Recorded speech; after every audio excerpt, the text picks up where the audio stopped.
And we're on. I don't think. Hello. Yeah, I don't Uh, think you. I don't think we need people, an introduction. I think people gonna remember you. well, that's if people are watching, as you say, all of your, as you said last time, all of your three followers. We've been talking for 5 minutes prior to this. I thought we were actually recording. Yeah, I know you did, but you know, So, what's the theme? What's the theme of this? I know obviously it's a podcast and it can go, but I think the theme of it's got to be America's fucked. Either way. yeah. I mean, I don't know. Like obviously I'm on Team Trump, but I was, like I've kind of come to terms with the fact that Biden's gonna win. So, now that I think about it, I just think about it in terms of like, at least we're not gonna have, 4 years of Trump grabbing people by their pussies and stuff like that. At least it's gonna be like Yeah, it's you gonna have at like least it's gonna be a regular incompetent politician again. You know what I mean? yeah, yeah. Well, that's it. Going back to the tried and trusted. It's true. Like I suppose you're going back to a statesman, aren't you? Like the thing Hmm. that's the thing that highlighted Trump. Well, actually, sorry, the thing that's appealed to Trump and his base is that he's not a statesman. He's not a Yeah. politician and whatever. Um, but I was watching Sky News live. Now I never watch Sky News, but I was watching their live broadcast of the election. And so Arizona is closing. If the Yeah. gap is closing in Arizona, What do you mean? Do you mean Nevada? so or no, in Arizona. So Really? like Biden is ahead in Arizona, but there's still another, I think, 300,000 votes to go. He's about 90 to 100,000 behind, but the gap has been closing as the afternoon has gone on. Really? And Arizona is traditionally a red state. So when did you start? Because last time I looked, it was down to basically two states now, Michigan and Nevada. No, well, he needs Arizona. He needs Arizona. If he doesn't get Arizona, then Biden would need to win Pennsylvania.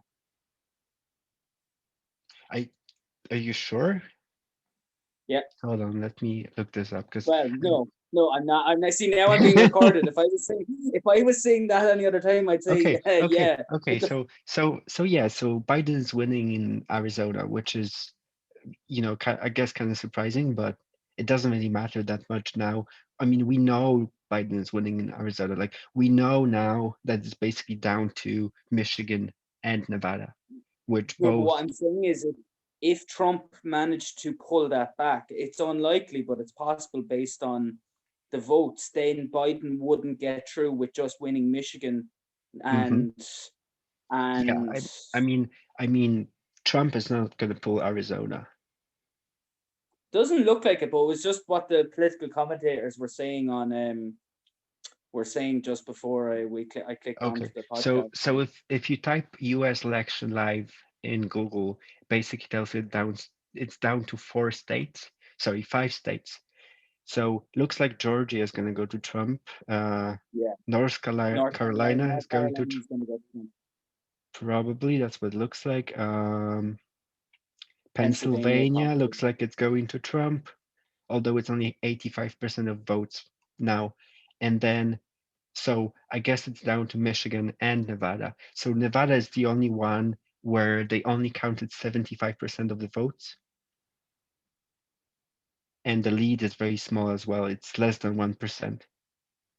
What percent of the votes are in Arizona? Well, they're saying so. They're saying it. They called it blue. So they Okay. say they've got 84, which is like subjective to a degree. Like I don't know um their criteria, but It is. It's very subjective. they're saying it's 84% counted votes now, and it's 51% votes for Biden, 47.6 for Trump. Could you do me a favor? Yeah.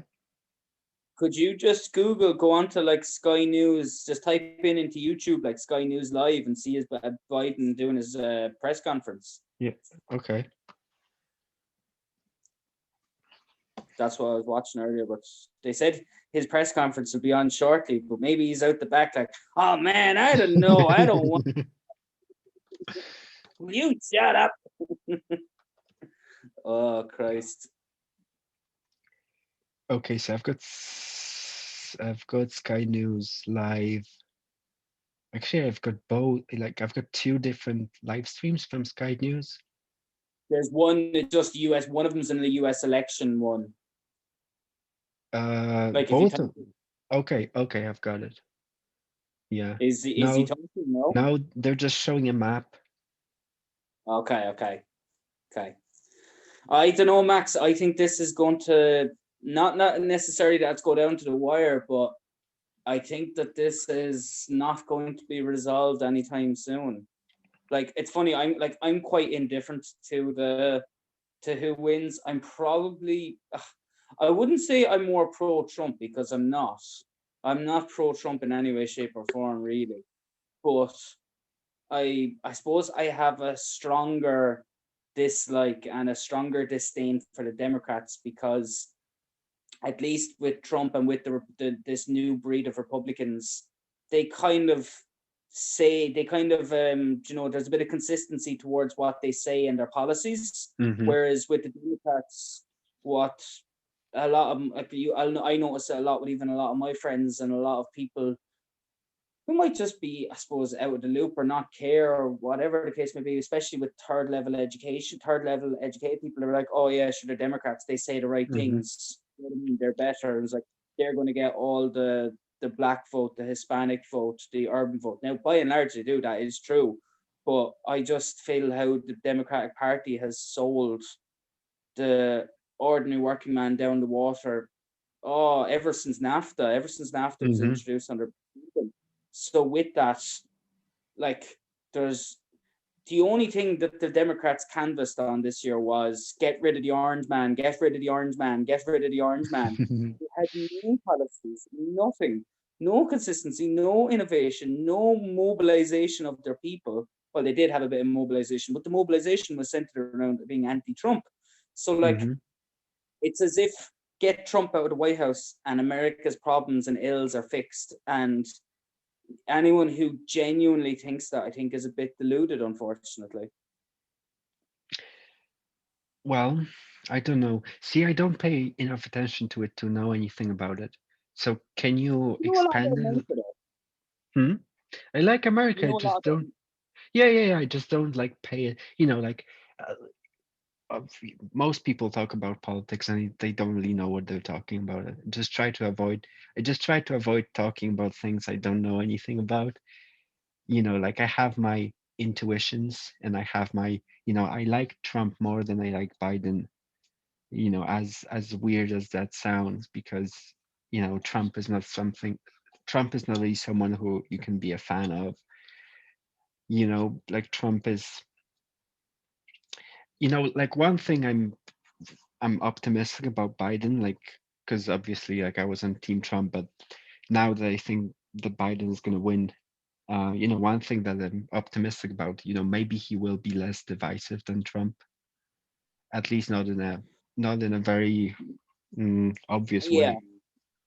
no, and I get that. I suppose that is probably that's probably the biggest advantage of having Biden in over Trump. That at least the rhetoric that he uses, whilst it might be empty rhetoric, it's rhetoric that's less divisive. It should be anyway. You know. Now I don't think he has any of the charisma or youth or energy or innovation to actually unite America. I Hmm. really don't.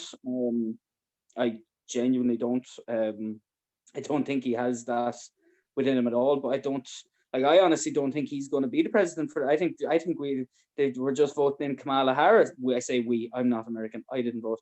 They've just voted. They're voting in Kamala Harris.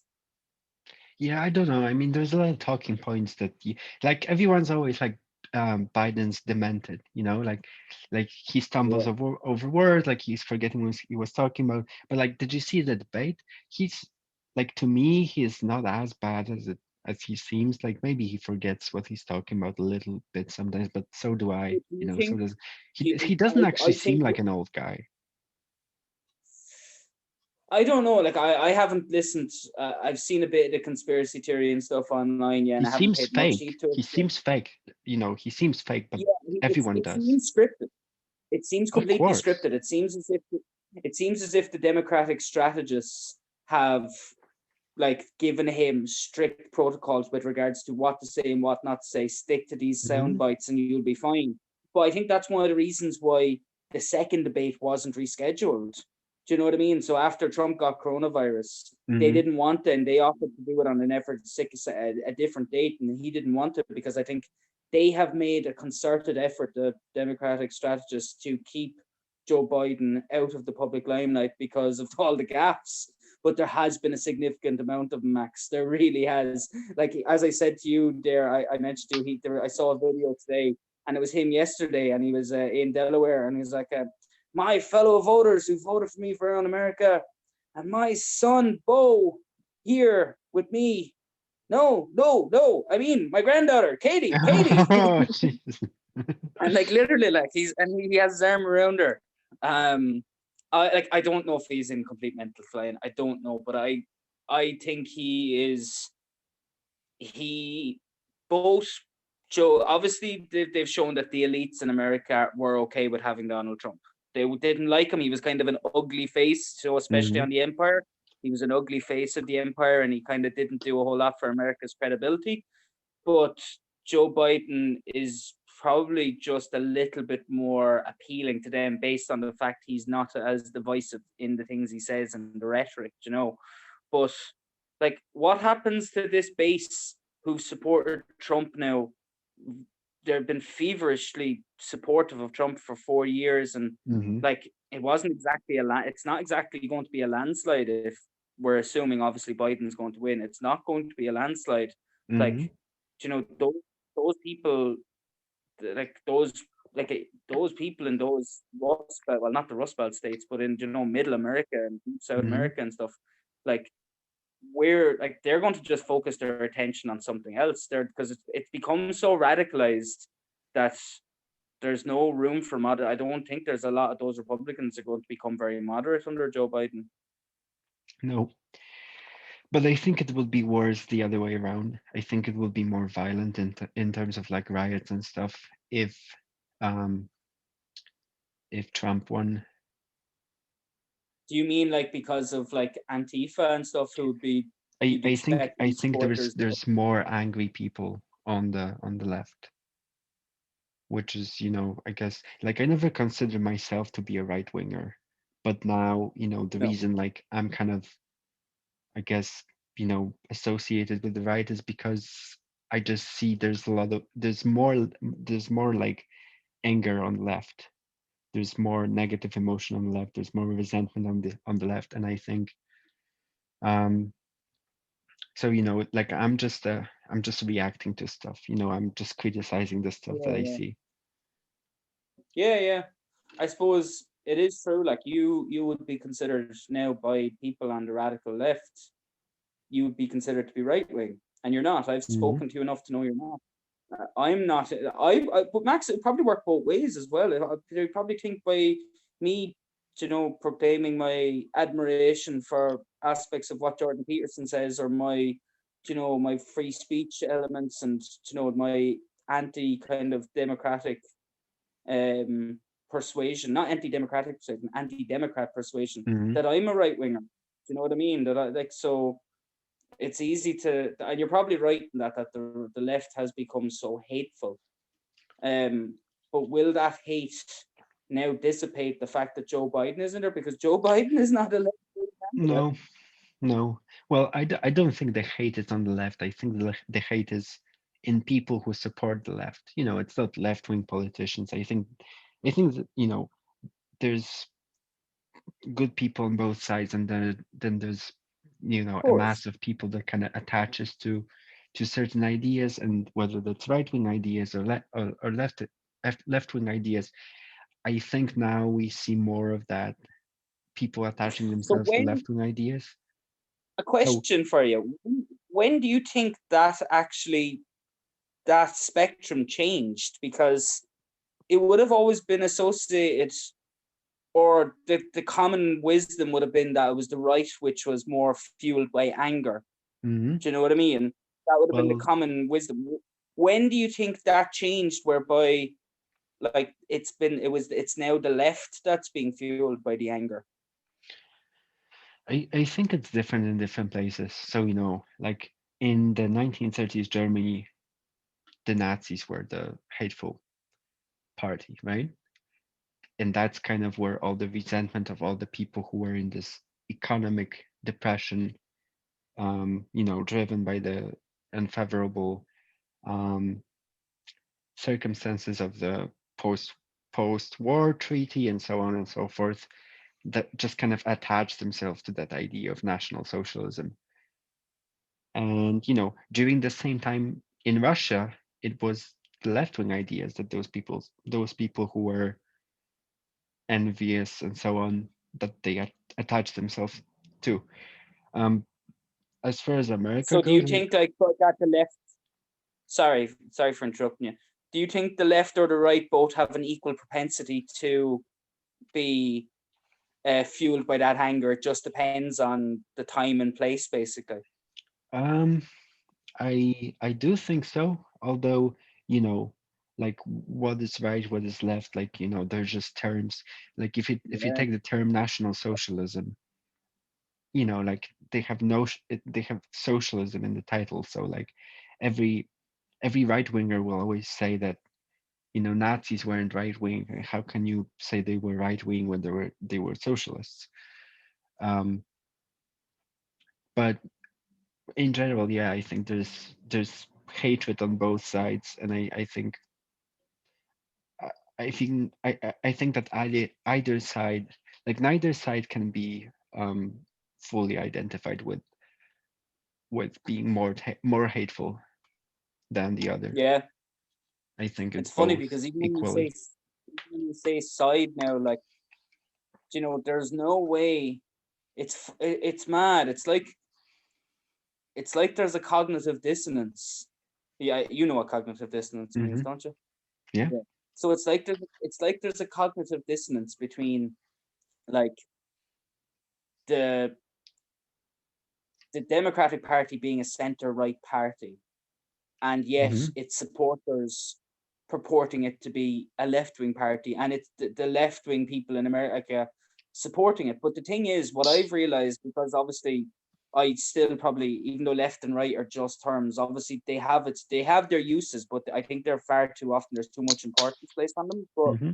the leftists that I admire in America would all of which be basically independents in most cases. They don't support, so people like Jimmy Dore, Chris Hedges, Glenn Greenwald, they're all equally as likely to criticize the Democratic Party as much as the Republicans. In actual fact, probably more they're more willing, I'd say, or more kind of eager almost to Hmm. criticize the Democratic Party. The Democratic Party gets such an easy ride by Hmm. most of the mainstream media that's that'll support that viewpoint. You know what I mean? Noam Um, Chomsky.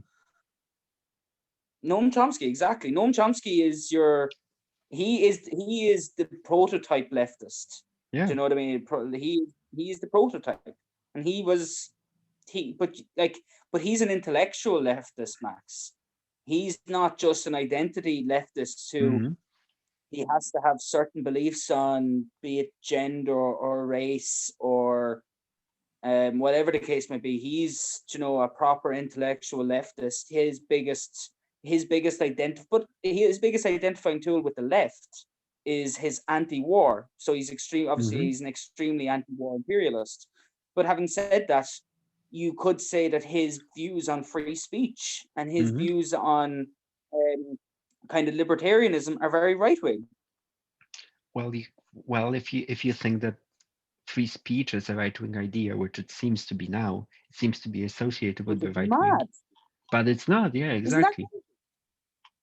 that's crazy? Yeah.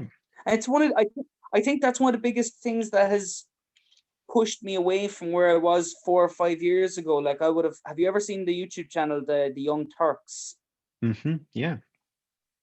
Like, they are, like, do you know what I mean? They're all right, they're kind of off the grid, they're a little bit mainstream, but like they're just support Democrats no matter what, blue Hmm. over red. And I would have kind of followed them, however, maybe 3 or 4 years ago. But like they don't support free speech. They don't. Do you know what I mean? Hmm. They genuinely don't support free speech, and like it's funny because I've been thinking about. I think I've even been thinking about free speech a lot in the last couple of weeks because. So as you know, but the listeners won't know. So I'm moving to China in February. Hopefully now, hopefully the Chinese and Xi Jinping isn't listening to me and he won't search through my profile. They just get my phone when I come in the airport and they're like, "No, you're not coming." I was, "Oh shit, I shouldn't have said that in a podcast." But like, obviously, I was a little bit kind of mindful of the fact that I will have my speech curtailed in China, Hmm. and so and I'll have to be careful. And I don't. I've been obviously doing my research and stuff. I'm going to Shanghai, which is kind of fairly westernized, but like I'm considering kind of downloading a VPN before Hmm. going over there. Yeah. Um, You know was they one block is one of the VPNs, things. right? You know they block But you can VPN get VPN, servers. you can get VPNs that you can get VPNs Yeah. which go past their firewall. And I've been doing my Okay. But- research. So the question is that legal though? Like, can they fine you for it? Can they like take you to court for using a VPN? Because I assume if they block them, then is that even Well, legal there? what they advised on, see, I don't know if they're going to check my phone when I go over there. Like I'm going to have to be brought I have to go straight to a police station, sign in, and show my visa and my Hmm. passport and my work permit and stuff. Um, I don't know if they're going to go through my phone, but I was googling it and they said to just download your VPN before going over there. Hmm. Um, so because I've been looking up different offers and stuff to get, there's a very good one. Apparently, it's the most reputable one, ExpressVPN. And it's supposed to be very good, and it scrambles your whole signal, so it doesn't even look like you're in China to there because they have such a good firewall. But you're right. I hadn't actually thought about that. As in, if could I get in trouble then if I actually had a VPN? If they found out I had a VPN, Hmm. um, so I might, because WhatsApp is banned there. Obviously, Snapchat, Facebook, Google, So they're all YouTube. I'd banned miss you. completely? Oh, they're all banned. They're all banned. I'd miss Wow. YouTube. Yeah. Yeah, I mean you're gonna have to like figure something out. Like, where would I Yeah, get? Like, I would. I would miss YouTube, and like it's just. I think I would. I'd miss YouTube, and I'd get away with not are having. you gonna switch to WeChat or something? Yeah, well, I will go on to WeChat, but I think you can use WeChat outside of China as well. So I Yeah, might yeah, ask yeah. my like Hmm. so I could ask my like friends or family members to download it. If I Hmm. wanted to do a video call or whatever like that. But I must look that up about the VPN. I really hope the Chinese don't end up seeing this video at some point. My doubt is that they will, that they don't have so sophisticated software that they're able to track See, so however so you. that's the thing. Like for now, and it applies to everything really.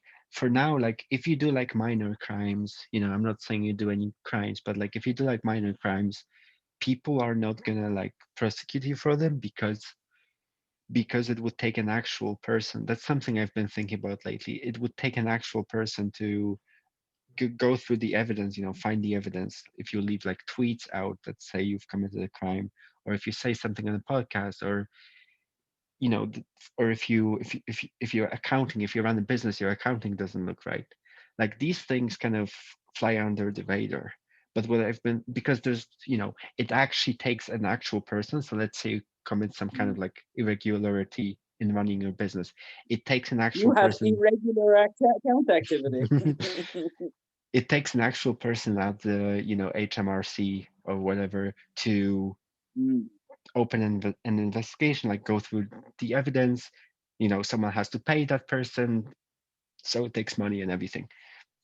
But what yeah. really worries me, and like obviously, like we want to crack down on crime and everything, but the reason the system is kind of designed to let small, like minor crimes fly under the radar, and that's kind of by design. So like you don't want every person that's ever had maybe like every person that ever said something offensive online to be prosecuted for it, even if you assume that. Well, it's not illegal. Hmm? It's not illegal to say something offensive. Well, it is in the UK. Causing gross offense is a criminal offense. Ah, yeah, that's if it's like a proper hate crime, supposedly, isn't it? Well, but the statute doesn't define it, right? So it's up to the prosecutor to So that decide whether they want to prosecute it or not. But my point is like if you cause gross offense, it's up to the person. Like if enough people get outraged at you, they're gonna bring it to the relevant authorities, and the authorities can open a case against you. No one's gonna prosecute you for something that like nobody gives a shit about. two people saw, because it would just cost too much for those people to investigate it and like prepare the documentation and everything. But now imagine what happens 10 years from now, when you have AI. You can literally like watch everything and like literally prepare a case against someone automatically. Like Yeah, the AI will do all of that. yeah. That's terrifying. Hmm. That's absolutely terrifying, isn't But it's it? coming. It's coming 10 years The from now. cyber, like this cyber security that's coming out, like, and like that's that type of cybersecurity, that kind of surveillance. Like I have a huge issue with surveillance. Now I'm going to China, so you might call me a hypocrite, but I'm fuck that. I'm going to China because I want to go to China. But like that kind of surveillance, Max, that's whereby all of your any form of illegal activity, it's being watched and you'll be found out Hmm. because it's no longer a person making the decision. It's AI. It's very, Hmm. very intelligent robots. It's very Um, cheap as well. say that again. It's going to be very cheap, so you're not going to have to Yes, pay you're not, someone you £5,000 to don't, open a case against you. It's going you to be don't have to pay robots, it's going to cost like a pound maybe. whatever it is, the running costs of it. But obviously, you have the costs of actually creating the machinery. But it's that's scary. I had that thought ran into my head one day while I was having a cup of tea and a cigarette, and I literally got chills. I was like, Yeah. oh, what about all these people who don't have the foresight right now? And I don't want to come across as pompous, even though I know sometimes I probably will. So fuck it, I'm going to come across pompous. But what about all these people who don't have the foresight to see the issues, first of all, with censorship and Hmm. with saying, with constantly changing the parameter of what accounts for hate speech and it becoming more and more almost lenient in with some ways, you know what I mean, for to Hmm. actually qualify as hate speech. For them to not realize, or not to even when confronted with it, to not think it's important that, well, that's fine maybe to a point now, but what happens then when the technology is available that, let's call a spade, Max. I have a bad feeling we're going to be living in 1984. Hmm. I mean, we kind of already are. Kind of, but it's getting progressively worse that Hmm. way. Like and it is, and like I know nothing about AI in terms of actually the mechanics of how it works or machine learning. I really don't. That's your area of expertise, but I know enough about the potential hazards it will have when utilized in the hands of those who have the power against Hmm. those who they don't have power. And that does scare me, that level of surveillance, because like social media, it's already been proven so far that social media is having a huge effect on people's thoughts and has a huge bearing and ability to influence and persuade people on a Hmm. deeply subconscious level in ways that we are not completely aware of at all. And it doesn't Hmm. even, even the people who are very familiar with it, or people who try to keep themselves aware about it, even they are influenced by it. It's invariable. It's human nature. Um, so that kind of thought control is has a direct conflict with free speech. It has a direct conflict with free speech. And one thing I've heard Joe Rogan say a bit, and first Joe Rogan, we should have like a little bell. How many times we mentioned Joe Rogan in the podcast? The one thing I've heard him say, which is I believe is quite accurate, is the key to hate speech is better speech. Do you know what Hmm. I mean? The key to defeating hate speech is better speech, and it is. Yeah, that's I'm a big the. Did you see fan of that Alex Jones episode? That's where he said it. I did. I watched the Alex Yeah. Jones episode with Tim Dillon. What did you think of it? I watched like half of it. I think it was great. I'm gonna watch the rest of it, but I think it was great, yeah. Yeah, he like Joe. It's funny because there was a lot of people really pissy underneath. I Mm-hmm. love the comments Mm-hmm. on under that. One thing I'm going to miss from when it goes to Spotify is the comment section on YouTube. It is actually it's quite good, to be fair. There's some great comments on it, but people were pissy about him taking Alex Jones out of his flow. It was, the aliens are coming and then they come down and they suck out your car. So they were all getting pissy and fact checking. But like, in fairness, then I saw Joe Rogan put up a post afterwards, said, "Do you know the reason I fact checked everything with Alex is because sometimes he does get things wrong, but I Mm-hmm. want to prove to people that by and large he actually gets things right." I said he does, of course, he gets some things wrong, but he actually does get a lot of things right. But yeah, that Alex Jones, I actually one of the comments I saw underneath was Alex Jones and Tim Dillon should have a podcast together, just the two of them, because Tim Dillon looked like he was there, but he was with his idol. He looked like he was like a he was with his idol and he was absolutely Yeah, in yeah, yeah. awe of Alex Jones. Yeah, he didn't really get to Yeah. speak that much because of that, because he was always, you know, Alex Jones is a very dominating guy. It's very difficult to talk over him. How do you talk over someone who speaks like that? Yeah. He Yeah, doesn't. and with that voice, One? he sounds like he Yeah. smoked like 5 packs of cigarettes today. One thing I love about Alex Jones is that, and I not that I can relate to him, but the fact that one thing I just really enjoy is, do you know the way his mind, he can get distracted very easily and he Hmm. goes from one Yeah. topic to another. I also do that. I get distracted very easily and I might go deep on a topic, but then I'll get completely distracted and talk about something else. So I always find Alex Jones really entertaining, and he's just you'd never get bored listening to him, whether you want to dive into the merits of what he's saying or not. That's an entirely different story, but you won't get bored. You might get offended and you'll definitely get shocked, but you won't get bored. I don't know. I don't get shocked that much anymore. Do you like conspiracy theories? Of course I fucking like conspiracy theories. I'm the king. Max, as I said to you, I need to get you to watch the 9/11, the 5 hour 9/11 documentary that I have. You have a 5 hour 9/11 documentary? 5 hour 9/11 documentary. It's on YouTube. It has about 10,000 views, maybe less, about five Is thousand that the views. one by what's his name? The guy, James Corbett. no, the other guy. I You don't know know, who. the like kind of crazy left wing guy, kind of like your uncle, kind of like this the guy who like walked from house to house knocking on people's doors and seeing if their doors are closed in Canada. The guy who interviewed Marilyn Manson. Um, fuck. Oh, I know who you're on about, but no, it wasn't. No, it wasn't by him. I can't remember that guy's name.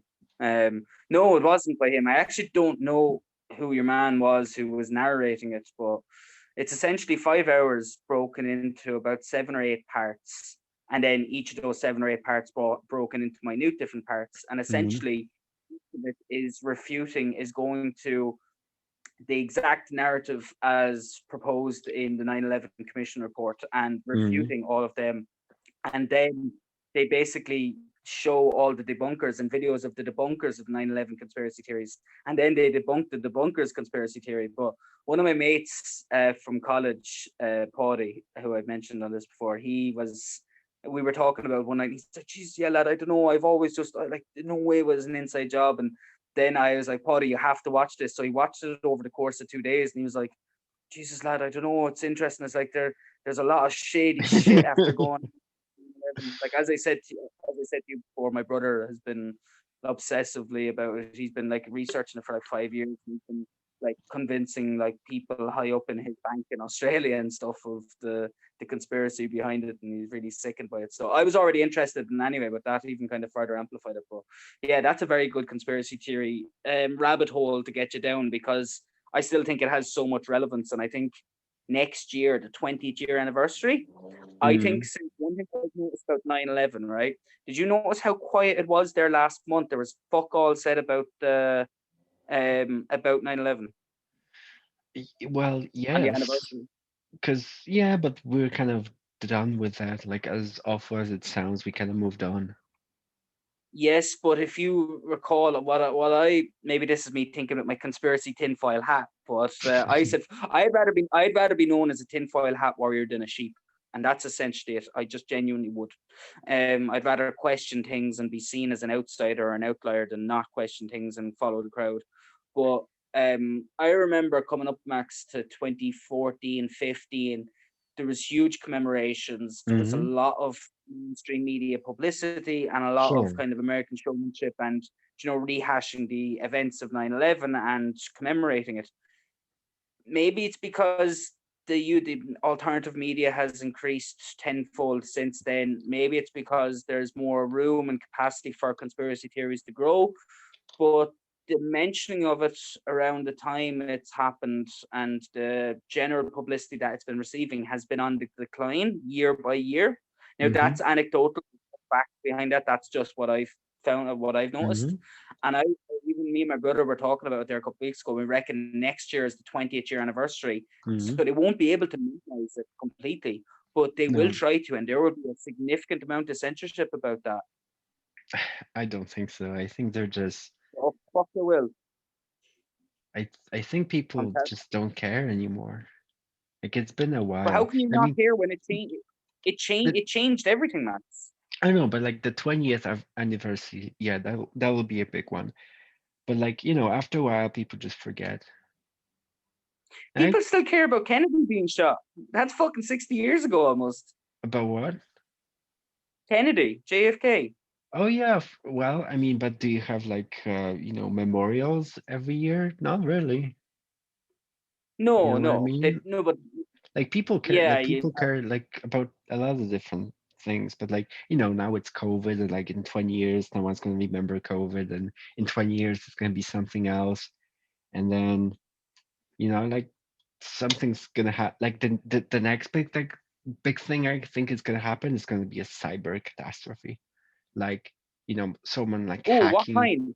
yeah, like someone hacking an airport and like making, airplanes crash or something like that. Right? Because you can hack everything. Or like someone hacking a city and like cutting out electricity in the entire city, or someone hacking trains and like making them crash or something like that.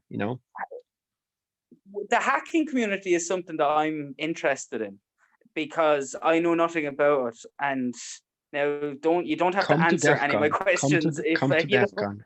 Come to DEF CON next year in Nevada. Oh, you went to DEFCON, didn't you? Yeah, I went to DEF CON. Come You to went to DEF CON, that. like, it's kind of commercialized now. Did you There's a lot of tell like me? phonies.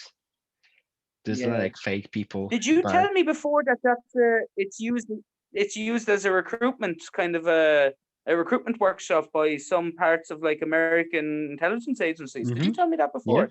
hmm yeah. They Yeah. they used they used to have recruitment Um. booths. Yeah. So hacking, right?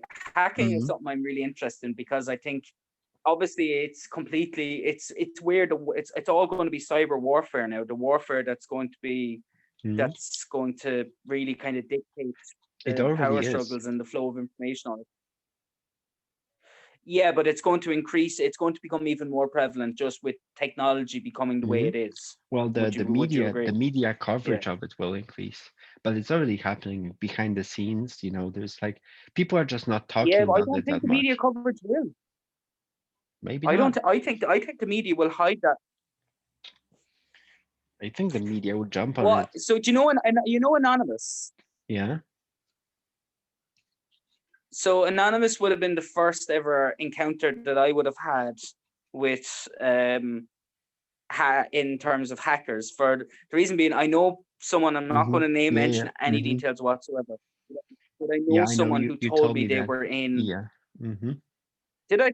All right. Okay. Yeah, Okay. So you I don't did. have to give You any did. context. Yeah, I'm just trying to prevent you from saying something. But I but won't. I won't. yeah, but like also what you have to understand, like from your perspective, it sounds like, like I'm an anonymous, and like it sounds like, some kind of part of elite kind of group. But like the reality is that by the time, in the time Anonymous was big, anyone could join it. and like you just needed a degree of technical skills to be able to download the software and like get on the group chats that they were in. But like there was no like it's not like Well, some kind of elite group. They literally have millions of members. yeah, no, I did. I never thought of them as being elite, but what I thought was I always found that I would have always believed that they were people who had the insight knowledge on the dangers of cyber security and cyber surveillance, and they had um generally, by and large, they were people of a strong ethical viewpoint. Hence the reason, like Julian Assange, for example, whether you agree Hmm. with him or you don't disagree with him, he's someone who's involved in cybersecurity and he has this very strong ethics and morals Hmm. around free speech and what. No, So, I think they're mostly kids looking for fun. I think that's what it is. Like really, 90% of them I think are kids looking for fun, and then 10% are activists, like actual people so who are like have views do you and stuff. do you think then that the best hackers and the ones that'll have the most resources, unfortunately, are the ones that will be working for governments as opposed to working within their own groups? I think the best hackers work for security companies, private security companies like And who would Kaspersky. they represent then? Um, they don't represent anyone. They just work in so As a contractors? yeah, well, so they work for private security companies. So imagine, a Sorry, Max, can I company. interrupt you for 1 second? I'm just going to go Yeah, get a beer so you can keep talking. I'm going to stay okay. on the phone, but you can keep talking. I'm just getting a beer. Okay. Yeah, yeah, yeah. So basically, imagine you have a bank and you want to test your bank against hackers.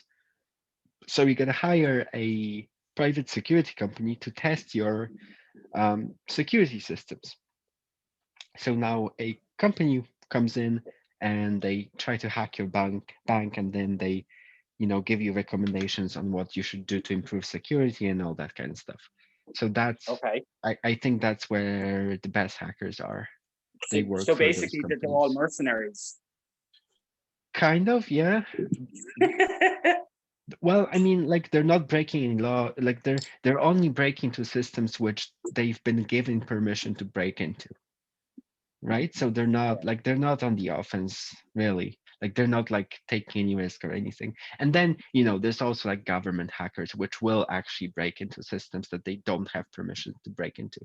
Whether it's, Like the NSA. yeah, well, but even like organized crime, like people who will break into like um, you know, terrorists phones and laptops and stuff like that. Like Yeah. you don't have permission to hack a criminal suspect's phone, but you're not going to be prosecuted. Like you don't have the suspect's permission, but you have a grant from the government that's going to basically grant you immunity because you're doing it in the So service I of the suppose, FBI, for okay. example. So could you answer me this, right? Based on your Mhm. knowledge of hacking and your knowledge of hacking and where the battlegrounds are and where it's kind of perpetrated, do you think over the course of the next decade that hacking will be more so done for good or for bad? I know they're binary terms and it's kind of subjective, but you know what I Mhm. mean by and large. Uh, I think neither, really. I think it's gonna become like any other weapon, you know, like obviously you probably want your police to have access to weapons and in the same way like you want police to have access to hackers. But then, the same resources can be misused to, target political activists. And so I think it's just gonna be like any other weapon. And do you think countries will kind of build up their, like the way countries, for example, like America or China, they're building up their military arsenal. Countries will continue to Mhm. build and build and develop their their cybersecurity and hacking kind of Mhm. capabilities to compete with one another. 100%. They already are. And like there's already like a reputation for, like everyone knows China has great hackers. Everyone knows Yeah. Russia has great hackers. Everyone knows North Korea has bad hackers. You know, like How about the there's US? the US has great hackers supposedly. So, Okay. like the top players are the US and China and Russia. And then you've got like Okay. those like lower level players like Iran, who like people kind of know if Iran kind of tries to make something, they're gonna use like less effective vectors of attack. Like everyone kind of knows that. So like there's this Okay. like hierarchy of, you know, who has the best hackers and everything. So it's already happening. It's not like it's something that's gonna come in the next 10 years. Like there's already an No, underground I know it's happening, warfare. but you said you think it's going to be reported. Do you think it's going to be more well like in mainstream knowledge in the next 10 years, or do you? Because I think it'll be still Yeah. continually hidden. I don't think it's suppressed. I just think it's not like people don't really understand. Like if you talk to someone who's like 60 and you talk to them about like, you know, like I can say like things like IP address, which like to me it's just a term that I use, but to someone who like doesn't Yeah. know anything about computers, like IP address, you know, what are you talking Yeah, about? but I know nothing about computers though, Max. But I'm interested in hacking from the effect it has on society. And I think a Hmm. lot of people would be who wouldn't know the intricacies of hacking and wouldn't care because I don't really care about the actual like you care about hacking from, as you said, DEFCON. Hmm. You know, you care about the actual skills involved and the the competition and what you can learn and whatever the Hmm. case may be. But like I'm fascinated by it from a societal impact, and I think a lot of people would be. I Hmm. don't. I think it would be newsworthy. Hey, why else was Edward Snowden and the NSA so newsworthy if people weren't interested? Oh yeah. I mean, I think people just got pissed off that, you know, everyone was spying on them. But like I don't think I think the media will report on it. I don't think it's going to be suppressed. I think it's a good story for the media. Um, I I don't think know. people. The media tend to be in cahoots with the security apparatus of the states, though, Max. I don't know. I don't like I don't know anything about this, but I don't think like, you know, the media first and foremost acts in its own self-interest. Nope, Like, I disagree. do you not think everyone acts in their own self-interest? Yes, but I think that the media. Okay, let me qualify that. So yes, they perhaps they do act in their own best interests, but they would also be a vestibule. Ooh, that's a weird. That's just a silly. That's an unnecessary big word. I don't even know They what that are. means. So continue. It's like they're essentially. I do believe they are a tool Hmm. that is utilized by elites, Hmm.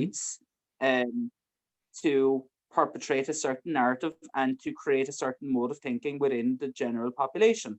And the proof of that is in Noam Chomsky's book Manufacturing Consent. I'm sure you've heard of that before, I presume. I've heard of the book. I've not read it. Um, I haven't I read it, but I've watched a 3 hour YouTube video of it before. The really lazy way. that's It's probably enough fascinating. because the It, audiobook will be like 5 hours. So yeah, and it's very good. And like, so that's why I don't think the media is completely self-interested. I think it has a lot of, like, if you think about it, there's a mm, reason why journalism, true journalism, is still probably one of the biggest. I still think it's one of the most noble vocations anyone can have, to be a true true journalist, journalism. Yeah. to be a true journalist, to truly investigate. Like, say what you like about Greenwald, whether you like him or dislike him, like his views or dislike him. He's a true journalist. Like, he created the Intercept. Mm, He created the Intercept website, and then when they refused him editorial um what's the word, like clearance, or that he oversight, they mm-hmm, he had written into his contract, he had no editorial insight or editorial oversight.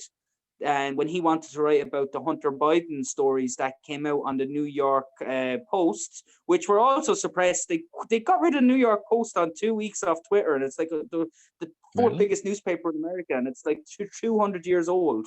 The fucking Twitter did.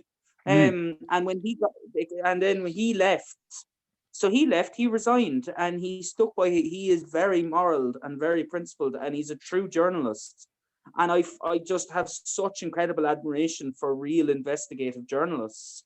I think because it's they are the only ones, because the media is so much utilized by fucking people with nefarious intentions, true investigative journalists. Hmm. Without them, nobody will be held accountable. Nobody will be, do you know what I mean? True power will get away with what they want, but people like Glenn Greenwald and Chris Hedges and fucking that other Palacey or whatever, that other fella's name. I can't remember his name. The fella I sent you his book earlier about how he suspects Trump is going to try Hmm. to steal the election. They're they're being further and further marginalized.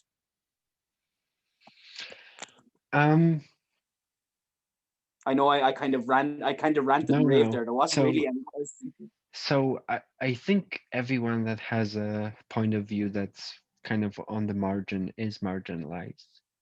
So it's kind of the job of journalists to be marginalized. You know, like every true journalist will be marginalized, Interesting.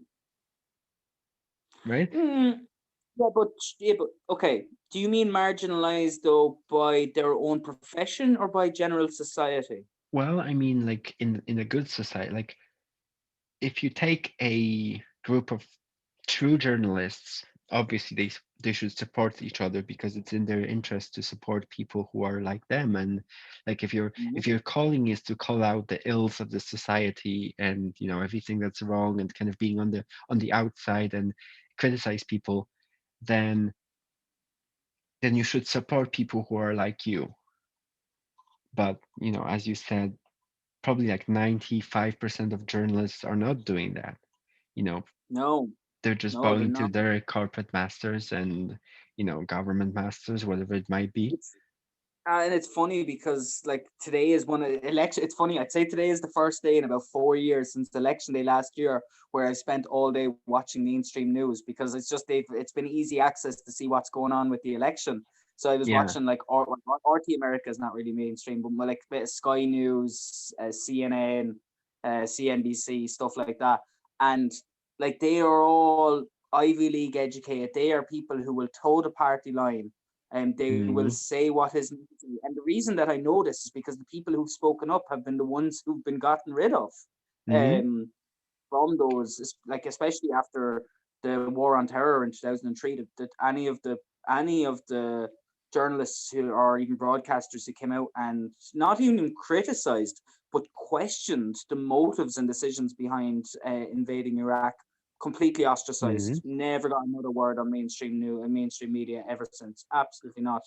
And I just think with all kind of tying this in with the whole hacking kind of thing and all the cybersecurity stuff, like if you say, and I don't dispute that you're right when you say all this stuff is happening already, like the cybersecurity warfare, but Hmm.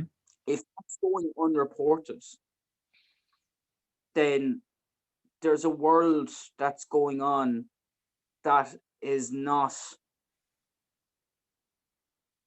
available and transparent to most of the population. Hmm. So let me That's respond to that because I don't want to get distracted. So first thing okay. is, you know, obviously the media, like the traditional media, bows to its corporate masters, but I think it still has a like the primary concern of the media is basically you know being competitive in the media space. So how can you compete for viewers, how can you compete for Yeah, views and so on. um, Now ratings. as yeah, as for reporting about the cyber warfare, I don't think the government has anything to win by suppressing reporting on cyber warfare. I think I think there are some parts of cyber warfare that they can suppress and that they would benefit from suppressing information about, you know, like surveillance and so on and so forth. Um, I don't think they would Okay, benefit no, go from on ahead. I'm suppressing. gonna come back. I'm gonna come back to that when you're finished. Yeah, so I don't think they would benefit from suppressing information about cyber warfare in general. So Mm-hmm. that includes all sides of cyber warfare. You know, what China is doing, what Russia is doing, what cyber Yeah, criminals are doing, you know, what organized it's crime not is gonna be. doing. It's not really secretive for cyber if everyone knows, is it? Yeah, I mean, cyber is not secretive. Like, you know, tanks are not secretive, guns are not secretive. You know, like everyone knows. what a gun is, and Mhm. like everyone will know what a hacker is in 5 years, or what a DDoS attack is. Yeah. So What's in that DOS? DDoS, so that's a distributed denial of service attack. But my point is, like, the media doesn't have a reason to suppress the information that this is all happening. I think the media does have a reason, assuming the media is in cohorts with like the government and the corporation. I think they have a reason to suppress certain parts of cyber warfare, like assuming there's some government surveillance going on, maybe they don't want to report on that.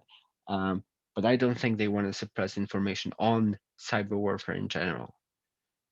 i I i I I think do, I Matt. think the government in some circumstances might even benefit from some type of like media propaganda about cyber warfare. So imagine, maybe you want to talk about what China is doing. Maybe you want to incentivize the media to talk about what China is doing. Maybe you want to incentivize the media to talk about like cyber crime.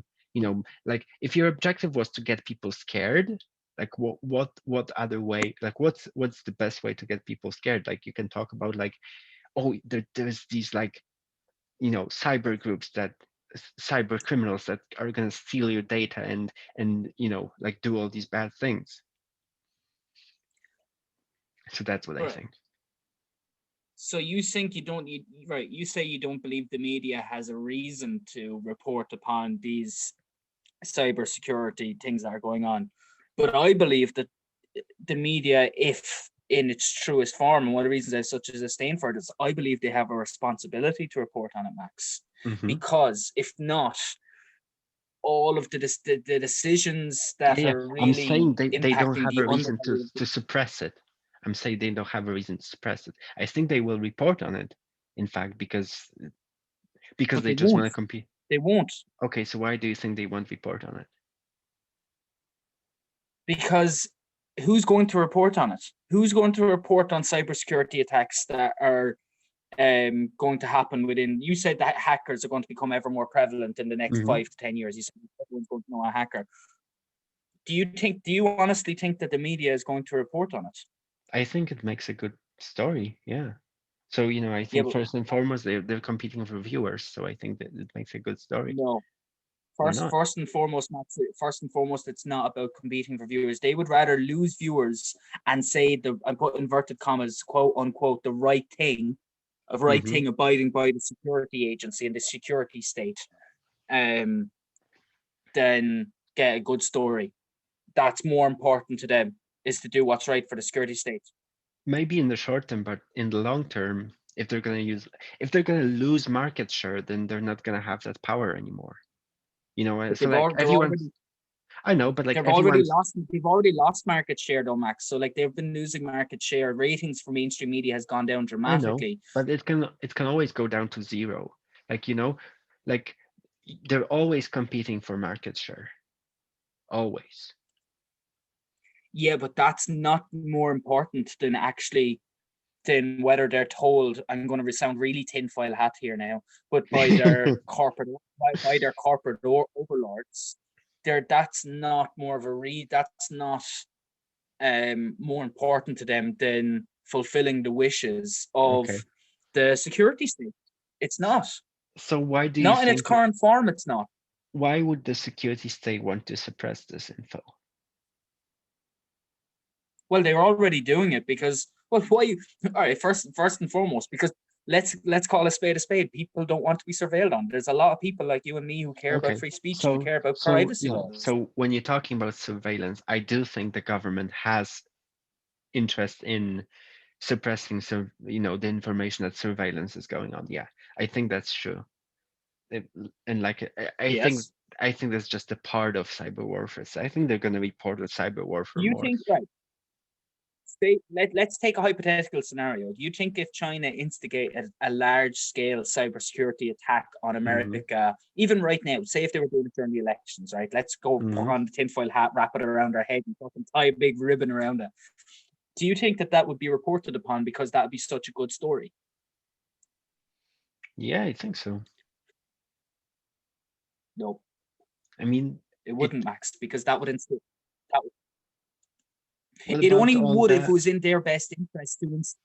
What about all the It only attacks would if in they the would. If past? that Like, what well, like I'm out of the loop now because I don't follow this stuff anymore. But back in the day when I was following this stuff, like I would hear about cyber attacks every day. Like the Yeah, and where Sony and attack. do you think that you were looking? Do you think that you're looking in the same places that the vast majority of the population are looking? Not really, but then again, I don't read any like New York Times or anything like that, so I don't know what the public is getting. But I But thought that's they my were, point, Max. I thought they were major stories, like the It's only Sony attack, and I thought they were major stories. no, I thought everyone knew about them. they were, but they right. First of all, yes, like the Sony attack was in the media for a little while, but it blew Hmm. over very quickly, and there was no contemplation. There was no general kind of questioning within a societal narrative as to whether this is right or wrong or the significance of it. Absolutely not. And there's been very few and far stories between that, Max. There hasn't been. There's no, because it's not in their best interest to report upon it. But that's what I'm getting at here, is that I believe individuals, if you believe in democracy, which I do, that individuals have the right to have that knowledge. And Hmm. whilst that might be, for instance, your man James Caper or something. He was the head of the National Survey NSA for years and years and years. A little bald guy. He looks like a fucking Oompa but he probably listen to this now, like, you little bastard. But they would say how arrogant that is of me as an individual to think that my rights to have as much access to that as the person at the top of the intelligence agency, how disillusioned I am, how misinformed I am, how I have no bearing on the real world, which, yes, might be true, but that's a principle of mine that I believe it's, if we're already violating it, right? If we're already Hmm. violating it, and if that information is suppressed, which it is, it's not that kind those kind of cybersecurity operations. Well, if they're going to become ever more prevalent with the use of technology multiplying. We're in the fucking fourth industrial revolution at the moment, where technology is Hmm. blowing up, literally blowing up. If cybersecurity, which I do believe it is, going to play an ever more important role, then we as the public have the right to be aware of these things that are going on. But that's not going to happen. Do you know what I mean? Do you not think that that's a scary precedent? That's a scary situation. Uh, well, I mean, in general, yes, there's a lot of suppression going on. Um, I honestly don't think any cyber stuff, like cyber stuff in general, I don't think is getting suppressed. So I mean that, like, the Sony attacks, but like you can pick anything. Like it's kind of difficult to like name them off the top of my head, but like the DNC attacks in 2016, like that was widely publicized. Yeah, yeah, it was, but also I would say that the DNC attacks in 2016 have then morphed. They've kind of metamorphosized into Hmm. something that they're not. So that should be about, in my opinion, the principles of,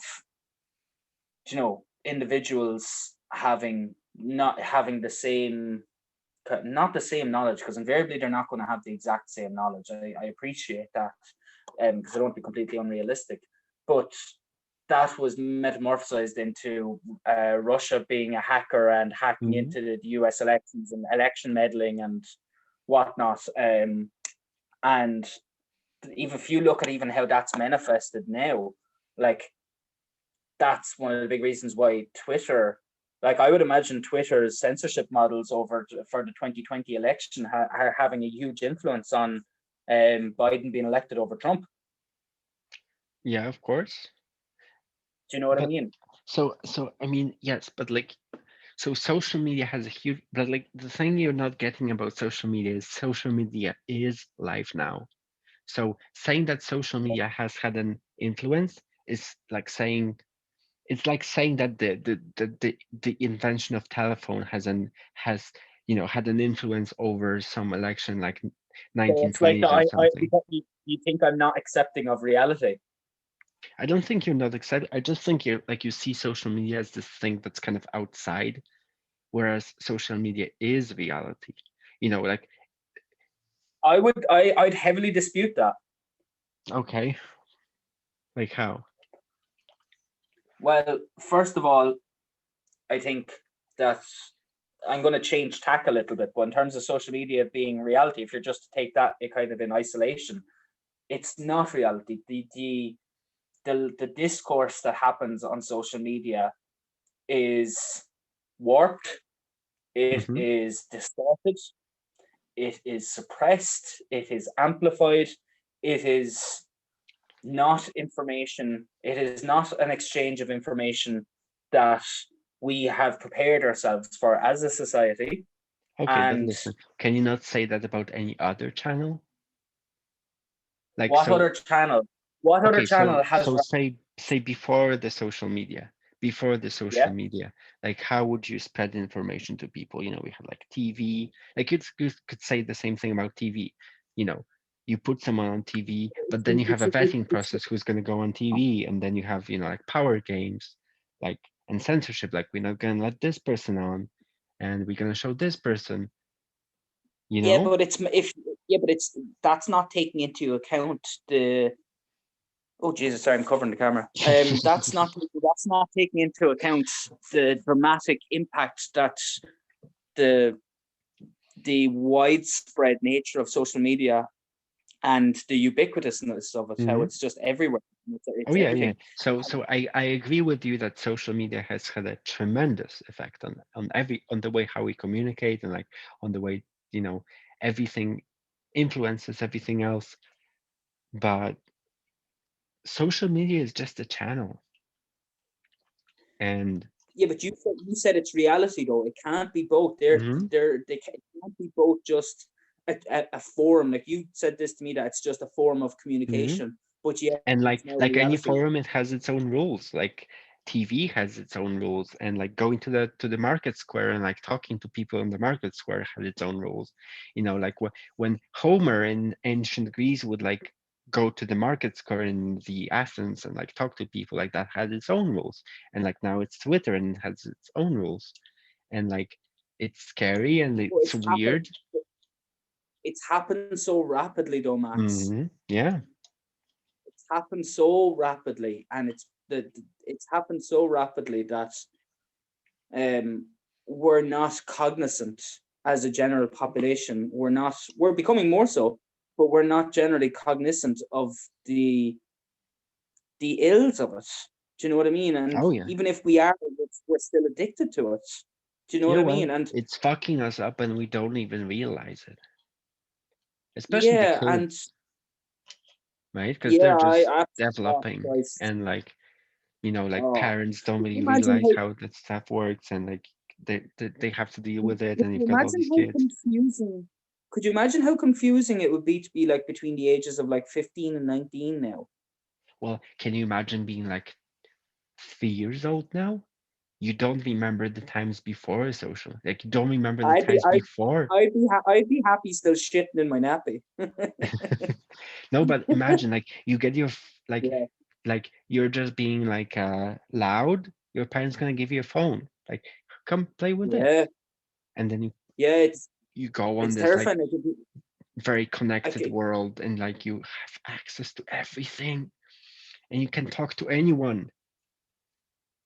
and like it's funny because I remember about 2 years ago, I was up on my high horse when I saw a couple of parents who were giving their iPad to their children when they were to shut them up, basically. And I was Hmm. like, you can't use technology as a surrogate babysitter. Like I was like, do you know what I mean? You can't do Yeah. that. But then again, if you're that one parent who is the outlier, and I hope I'll have kind of reconciled this by the time I have children. If you're that parent that wants to be an outlier and says no, you only have a limited 1 hour access per day to that iPad, Hmm. and you're going to no technology at the dinner table, and what like your child will probably resent you. Do you know what I mean? They will definitely I resent don't you for know if your child is two and you can actually pay attention to them and like actually give them the love they need. it. I think they're gonna be fine. Like the time when it gets kind of weird is like if your child is like six and maybe Mm. they know how to read now, they know how to write now, and now they want to talk to their friends. That's when it kind of gets weird. 6, 7, 8, 12, Yeah, when 15. you're around the age of 7 or 8, generally is when up to the age of about 7 or 8, as a child, you're not really aware or you're not self-aware about the outside world. Like Mm-hmm. you obviously can see things and you get stimulation from the outside world, but you don't really factor it into account of your decision making. You're just kind of Yeah. basically working you're kind of working off instinct essentially, Mm-hmm. and how you're raised and whatever disciplines are on you, or allowances or freedoms that you have.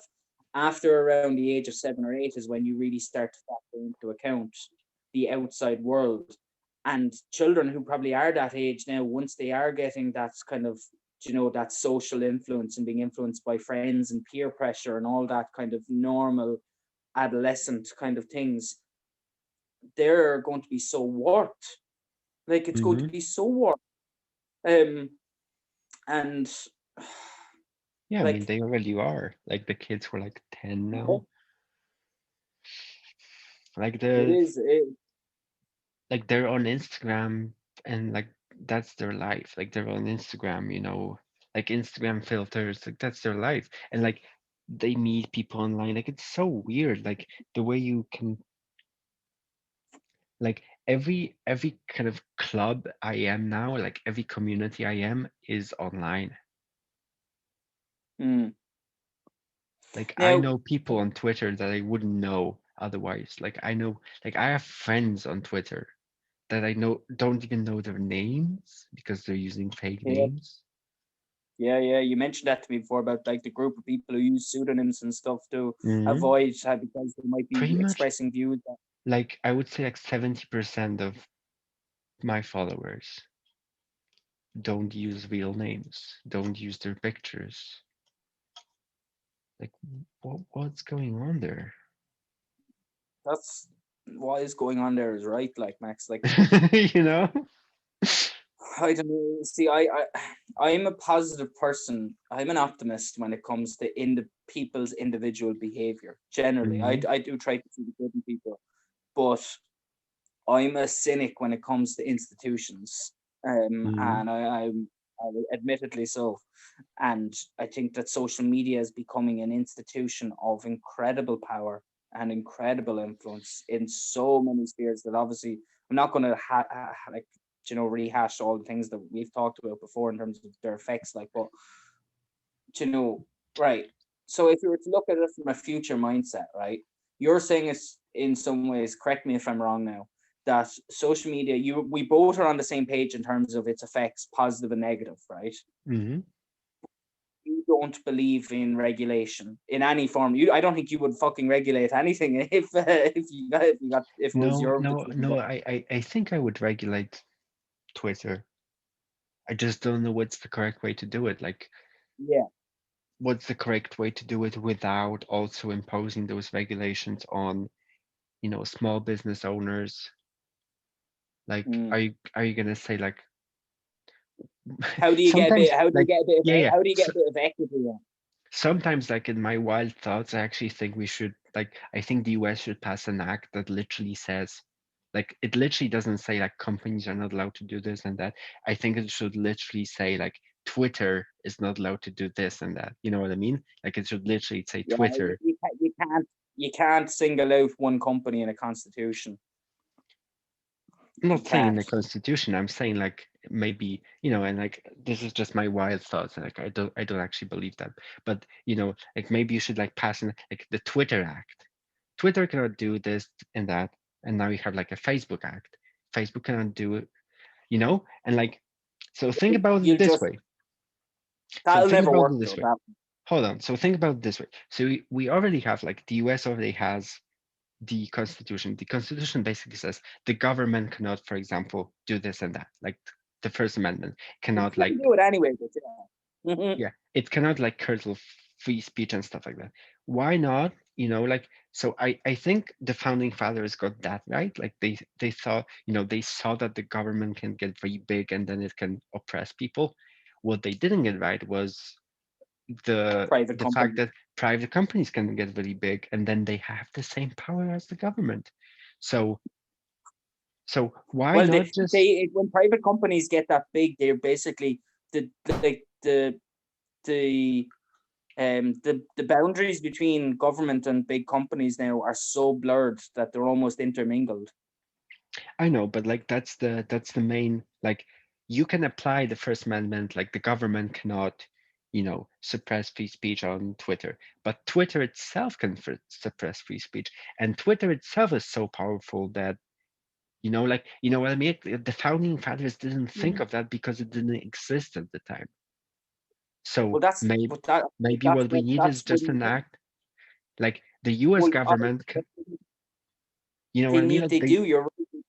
They do need an act because the Constitution, whilst it was one of the greatest pieces of literature ever written, it's become in many cases obsolete because it's a totally different world that we live in. Mhm, It's not the Constitution is not prepared. It is not created with facing any of the problems or issues that it is there to either confront or confirm or deny. In mhm, terms of what's yeah, going on in the modern world, it's not adept. It's not equipped to actually do that. mhm, So, like, I would love it if there was a lot more amendments to the U.S. Constitution, for example, a lot more amendments, to actually modernize it and bring it up to speed.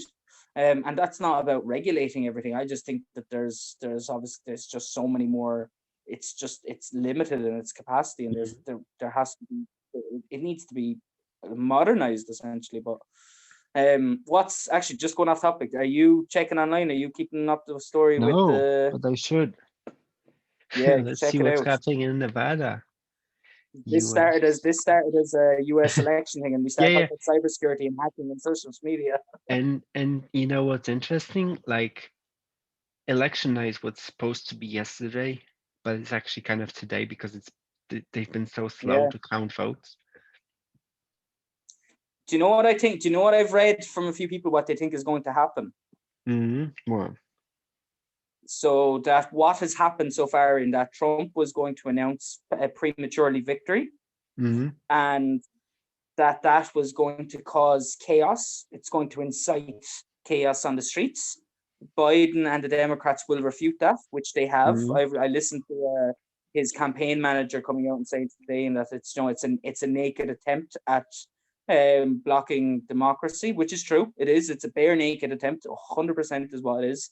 Um, and that neither president or neither of them is going to um, have the full authority to proclaim themselves as president without the other person. Neither of them are going to concede defeat, essentially. Um, mm-hmm. and I think this is going to be even much worse than 2000. With Like, have you ever seen the shit that happened in Miami in 2000 with purging votes with 2000. George in 2000? Yeah, with Al Gore. Do you remember Al Gore, the fellow who started talking about climate change? First of all, I was 3 years old.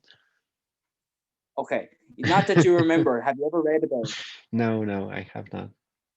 So Al Gore came out around then, and his big thing was the environment. So he did a movie. I can't remember what it was called. It was like it was huge at the time, and it was basically he was one of the first big political proponents of climate change and its impact on the world and becoming more greener and all, and reducing um our fucking reliance upon fossil fuels and stuff. But anyway, he was so close, so that went down to the last minute. Now I'm not exactly correct with my details here, but that went down to the swing state was Miami Mm-hmm. with Al Gore versus George W. Bush, and 20,000 votes were purged. It went on in a litigation case for about a month afterwards. Yeah, yeah, Twenty yeah. Al thousand votes Gore were versus purged. Bush. Yeah, I read about that. Yeah. And look it up with Miami, and there was about 20,000 votes purged. I didn't realize how America, the kings of the free, the land of the free and democracy, they love purging votes. They were like just discarding ballots and refuting Well, people, but and like there's a didn't they have a reason for that? Like, I don't know the specifics, but like, no, who no, decided to not really, purge Max. those Not votes? the Supreme Court, which was a Republican Supreme Court at the time. It was Well, okay, but Republican like, dominated. So I assume it's the Supreme Court, so they had some kind of rationale for their decision, yeah, but right? the Supreme Court is not completely objective, which it Of shouldn't be, course, but it's not because they're nominated. I know. They're not. I well, they could not do anything. Well, that's a whole another discussion that I don't want to get into. But Look hold at it. on, Look, no, honestly, so I'll look it up. I'll look look it up, up. But look so up what okay, happened between them. so Michigan is basically called now 99%, Okay, 99%. So it looks like it's going to Biden. So what's he ahead by? unless, Point eight. uh, so Biden is 49.9, Trump is 48.6. So unless something Okay, like so he's more than a percent off. yeah, so unless like everyone that's supposed to vote in that last 1% is going to vote Trump, which no, that's not gonna happen. So unless that happens, Yeah. Biden's gonna take Michigan. So it Okay. looks like unless so we've got 75% of the votes in Nevada. Unless Nevada Okay. shifts to Trump, we What's it can. at? So it's 49.3 for Biden, 47.7 for Trump, 0.6 48.7. difference. Uh, Oh, and 40. what's that? What's Arizona? No, Arizona is called Are they Arizona is finished? done. They're at 84%, but the difference is so large that It they're was only, saying it was less than a percent. It was less than a percent earlier. it's 51 versus 47.6 now. Oh, right. Okay, so it's quite significant. So it comes Yeah, down to it's Nevada now. it's all down to Nevada now. And what's Pennsylvania? Pennsylvania is Trump. It seems 86% of the vote, 46.9 for Biden, 52 for Trump. He has enough because I know they're Pennsylvania, so they have Philadelphia and Pittsburgh, but Philadelphia is usually kind of a very strong blue stronghold, which is probably Mhm. most of the last 14% is coming around that county. But I mean, yeah, they Pennsylvania could go to Biden. I don't think it's going to happen, but did you say there's only 75% tallied up in Nevada? yeah, only 75. So I think I really do Why think it's Biden up needs to Nevada? I He don't needs know. Nevada. Yeah, He does. he Biden does need so if assuming everything goes as expected, which is Georgia goes to Trump, Michigan goes to Biden, that's pretty certain now. North Pennsylvania Carolina, goes to Trump, and yeah, North Carolina goes to it'll all Trump. come down to Nevada. It's all going to come down to Nevada. Oh, so so. Could you repeat that again? So there's 0.6 percentage Yeah. points between them, and there's Yep. 25% left to tally up. Yep. So now the I question wonder. is, are those votes that are coming in, are they in, counties in Vegas? Because there's only one town in Nevada that's Vegas. Or are they in, Well, they like have some small there's Reno. rural? If it's in the rural, that's the thing. If it's rural, I don't know. Like it depends. But the thing If is, it's right? So rural, then it's Trump. like 100%. Vegas has probably been one of the worst hit cities financially because obviously they depend upon the hospitality and the tourism sector. Mhm. So they've been probably one of the most financially hit states in America as a result of the pandemic. Okay, Um, so I'm looking at the map. Nevada, Las Vegas, obviously blue. Reno blue, and then everything like in between, like all the rural counties. and I Uh, wonder how much what's the percent. Like I wonder out of that 25% left. I wonder that's what I'm what's. talking about. Yeah, if that's in Vegas or Google Reno, it's gonna go to Biden. it. I don't know where you can find it. I tried to Google it, Google but if you even looked up last Bay or Google Nevada election latest, Nevada election latest. Okay, you'd have to but I then you mean, might find a good. yeah. So I'm looking it up, but traditionally, um, traditionally, the late counties will be the cities. Usually that's what Yeah, yeah. happens. But it might be different in Nevada just because there's only two major cities in Nevada. So Do you it know what might we be should talk about different. after this? Yeah. The Electoral College. Oh, I don't I don't want to get into that. Why? Because it's too boring. Because I don't think Stupid. anything. No, I think it's just too controversial. I think we won't find much common ground. Why? Well, so hold on. So I've got um well, I just think that oh, so hold on, I was gonna say something. Well, just to finish the electoral college. I mean, because it's kind of arbitrary. Like if you believe in the electoral college, you kind of believe that essentially each state votes, which kind of makes sense. Like if you want to have like state level um election, and then if you kind of believe in like one country, like it kind of makes sense, like simplistically, just to have one vote, one person, one vote. Yeah. So I Like, don't think we're gonna have Ireland much. has, in fairness, Ireland has one of the most progressive political systems because we have proportional representation (PR), which is probably the best one. So, like, we don't have first past the post. So essentially, say say there's four positions going for what's known as, like, say, an MP in the Mm-hmm. UK. We call them TDs over here. Say if there's four positions going, say Mm-hmm. one candidate, called Tom Smith, he has got to number one, right? Mm-hmm. So say he has got the threshold and been selected.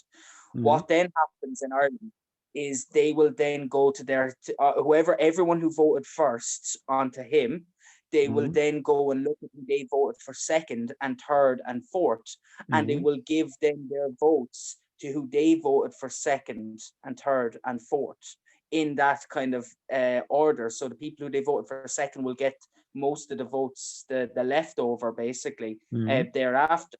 So it's the most fair and kind of, it's one of the most fair and kind of just systems, and kind of it's genuinely reflective of how people actually vote. Whereas in America, like, it's mad. You could be like, do you know what I mean? It's so dysfunctional though, the fact how if you're a canvasser, you only literally, if you're a politician for going for president, you only have to literally canvas in what, 15 states, Mm-hmm. give or take. Whereas at least the one thing that would be possibly different is, which you'd wonder, right? So, for example, California, everyone knows that Mm-hmm. that's a blue state. If they Yeah. didn't have the electoral system, and if they did have the popular vote, would that then incentivize more people who live in California who would have a Republican persuasion to vote? Mm-hmm. Would it also have more people in the deep South who are of a Democratic persuasion, Mm-hmm. say in Texas, to vote? Would it be more accurate or more reflective that way? I know it takes away the influence of the minor states, but as you can see, it's all the cities, it's urban and it's cities that vote for the Mm-hmm. well So I would educated that I would vote. probably be in favor of the electoral college, and that's because it's a union. So it's a union of states, and each state is represented as opposed to each individual. Yeah, but then why do you not think that that's unfair on the people living in those 35 states that No, I don't think generally so. I know? think I think it's just on the state level. So Yeah, but it's not you're not voting for a state election, you're voting for a yeah, countrywide well, yeah, election. but that's the thing. The state is represented in the union, not the individual. The state is represented in the union, and that makes sense if you follow the original model of the federal government is not supposed to have a lot of power. Like the federal government is Yeah, supposed to yeah. be small, and it's Yeah, only it's and supposed the to state, represent the it's states. most of the decisions are supposed to be made by the states. Unfortunately, that's not true when it comes to the big things. Hmm. I but know obviously there's the, so it's the same thing with, for example, the European Union in Europe. it's not. Um, it's not, but it's a similar idea. Like each each country is represented as opposed to each individual in this country. Yeah, but in terms of practicality and in terms of how that manifests itself in your political representation, it's not. So, for example, within Ireland, we vote for like the governor, right? Well, okay, maybe if you're to look at that, the governor of each state is your leader, then do you know what I mean? It would be the So same Ireland if Ireland whoever would was be the the leader same of the as one EU had state the in the same. US. No, yeah, and I understand the analogy, but the Hmm. only way that would be the same is in practical terms, not just as an idea. The only way that would be the same is if the leader of the European Union had a similar equitable enough power, a similar power as the US president, which is not true because Okay, federal law in the U has a much more bearing on the US than EU law has on its each and individual country. I don't I don't think that's universally true. So in the EU, it's different because it's the parliament rather than a single individual. But I, it's not necessarily like in some cases, the federal government in the US has more power over the states than the EU government has over the nation states, but not in all cases. Yeah, but it's mostly the only thing the EU has that there's EU law. Like Hmm. that's that. Other than that, they can't bring all of the EU countries into war. Like even though we've signed, even through in Hmm. Ireland, we ratified the Lisbon Treaty, we still have far more autonomy than as a country than a Sure. state has within the US. So Well, yeah, but that's one whilst example. yeah, but I don't think that there's a comparison. There is a comparison, but I don't think there's in any way that the EU is um if you're to like how do I articulate myself? I don't honestly think that Hmm.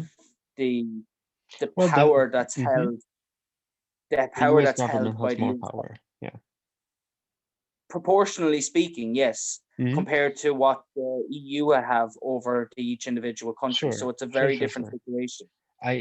But it's still the same idea. The idea is that each state is represented, the same as Yeah, but that every country is an represented. idea an idea, as you know, Max, is just an idea. If the idea isn't how things work out in reality, then do you know what I mean? It's I just know, an I idea. know. And like whilst like, should is the state more important than the individual then in that regard?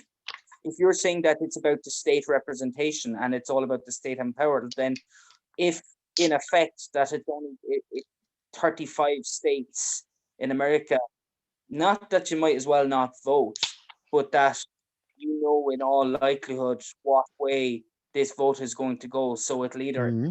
it'll often decentivize or incentivize, depending on what the general voting history is of that state, to you to actually vote.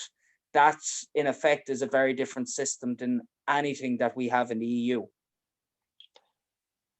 So I don't think it. So in terms of people being disincentivized from voting for the party that they think that they believe in, I don't think that's any different in a one vote, popular vote kind of system. Because so imagine you have two parties, one has like 48% of the votes, the other has 48% of the votes, and then you have a third party that has, you know, 2% of the votes. You could make the Yeah, same argument that you're disincentivized from voting for that party. So I don't think. but that's just based on the popularity of the other two parties and how Yeah. they're the ones that are mainstream and get all the media Hmm. attention. And it's the same That's not thing. based Like, on the actual. That's but not based on the system. hold on, but it's the same thing if you're in a state that's like very blue, like a 70% blue. It's California, gonna. Yeah, it's the same thing. So but it's basically, not you're in a because party. it's You're voting for a party that's in a substantial minority. Would be the same thing if you were voting for a party that's like 2% in in a popular vote system. Okay, so I'll give you an example. So say if you were living in California, right? Hmm. And you were going to vote for Trump. Hmm. You know, in your heart of hearts, that whether you vote for Trump or not really doesn't matter. Yes, but I think it would be It's the going same. It would be the same in a popular No, vote but bear with me. system where, Let me finish. No, let me continue that train of thought for a second. So don't okay, wouldn't you agree that in reality, if yeah, you it were doesn't make a to vote difference. for Trump, if you were living in America, you'd know it's not going to make a difference, right? Hmm. Yeah. But if it was the popular vote, then you wouldn't know that, Hmm. because your vote is as equal as anyone else in the country, regardless of what state you are on. So Hmm. what the Electoral College does is it amplifies the importance of some states and Hmm. denigrates the importance of other ones. That is not democracy, Max. I mean, I think it fulfills its purpose pretty well, which is to represent the states. But that's not democracy. I don't know. Sounds pretty. Well, it, it isn't though. If you're from Mississippi and you want to vote Democrat, if it's a popular vote, Hmm. your vote for that Democrat is equal to everyone else's vote in the country. It's one person, one vote. Whereas Hmm. if you vote, if not, and if you vote, you have the electoral college system, then that individual vote doesn't carry the same weight. Hmm. It's less Yeah. important Yeah. than someone's Yes, it individual is. vote in Pennsylvania. And I think That's that's not a fine. that's non-democratic. Well, I mean, you can say it's not democratic. I think it's fine. So imagine you have three families. One of them, Mhm. you have three families. One of them is like four people, another is one person, and another is two people. Okay. So, and they can vote either on a family by family basis. So, one family votes yes, the other family votes yes, the other family votes no, so yes wins, or they can vote on a popular vote basis. So each person in the family votes, that's one vote, one person, and then you count the votes. So That's more democratic. hmm, That's more democratic. it's more democratic, but like you can see both have their advantages. So I in don't dispute that, and I don't dispute that, and I especially given the nature of how population is shifting in America. I think the next one's even going to be more interesting. If you look what happened in Arizona, it's going to tell a lot. mhm, I'd say there's a lot of Californians, a lot of people getting out of California, and that yeah, and blueness and is Texas, going yeah, to it's going to go spread. include And Texas, yeah. Mhm. yeah, it's going to spread and it's going to change. The battleground states will change as the watch card is shifting, but that's still it has its advantages in, as you said, in that each state gets its representation. Mhm. Yes, but not each individual gets their representation in reality. In reality, they don't. I mean, I think that represents the idea of the United States quite well. So, I mean, the thing that the individual should be concerned the most is his or her local community. And then you've got his or her state. And then you've got his or her country. That's, But before that, it's supposed to be about the mhm. individual person. So when you're voting, you're not supposed to be voting for your state. You should be voting for yourself. Well, I mean, I don't know. I think you're Is this voting why you didn't for, want to get into the electoral college? yeah, because I think the you're voting how your state should vote to be represented, basically. I think that's what it is. Okay, so but is that not a form of conformity in a way? So like Yeah, if you, you what you you say, have to conform in a society. Like everything you do is yeah, conforming. Like, maybe you want to like go out and like jerk off in the street or something, but you're not doing it.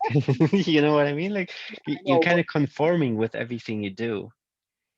but You not all you forms. agree to Some the forms of rules. conformity are some forms of conformity are necessary for civility Hmm. and for a healthy functioning society. Some aren't.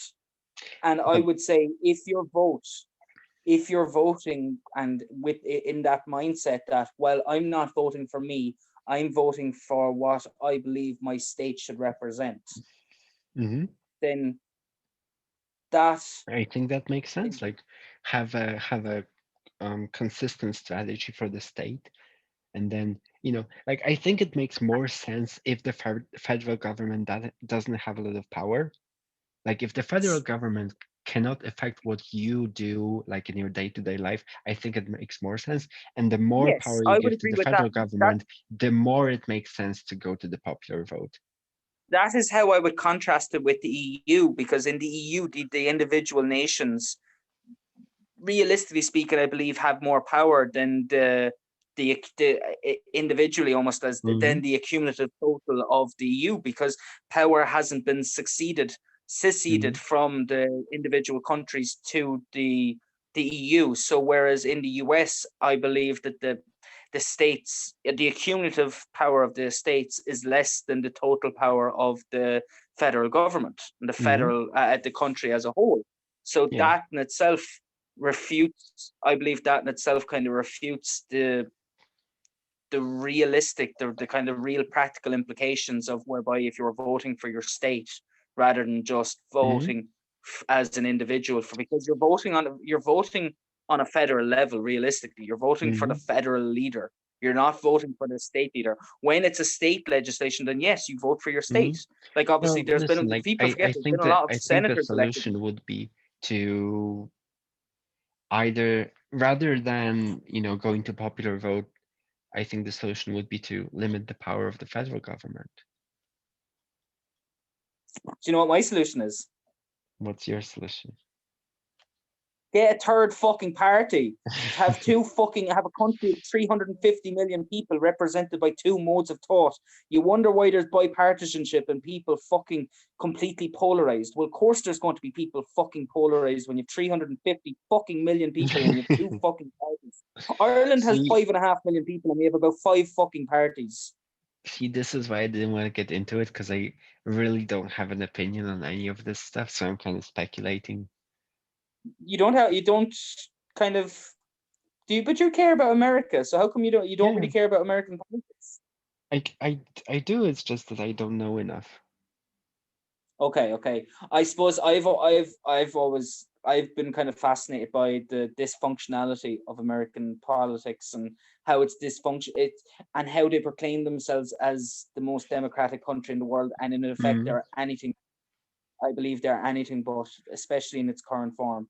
And that's probably why like if I was voting on that, I'd know nothing about your man Howie Hawkins from the Green Party. I'd still vote for him. I know nothing about that woman. I'd still vote for them. I'd fuck Would it. you I vote would for have voted for him Kanye? Would you vote for Kanye? if he was an independent. Yes. Well, he's on the ballots in several states. No, he's not On on the ballot. Oh, in a few states, yeah, in a few states he is is. he? Yeah. Yeah, I probably would, and perhaps maybe I'm contradicting myself saying about the importance of my vote. But yeah, on principle, I would. I honestly, I don't.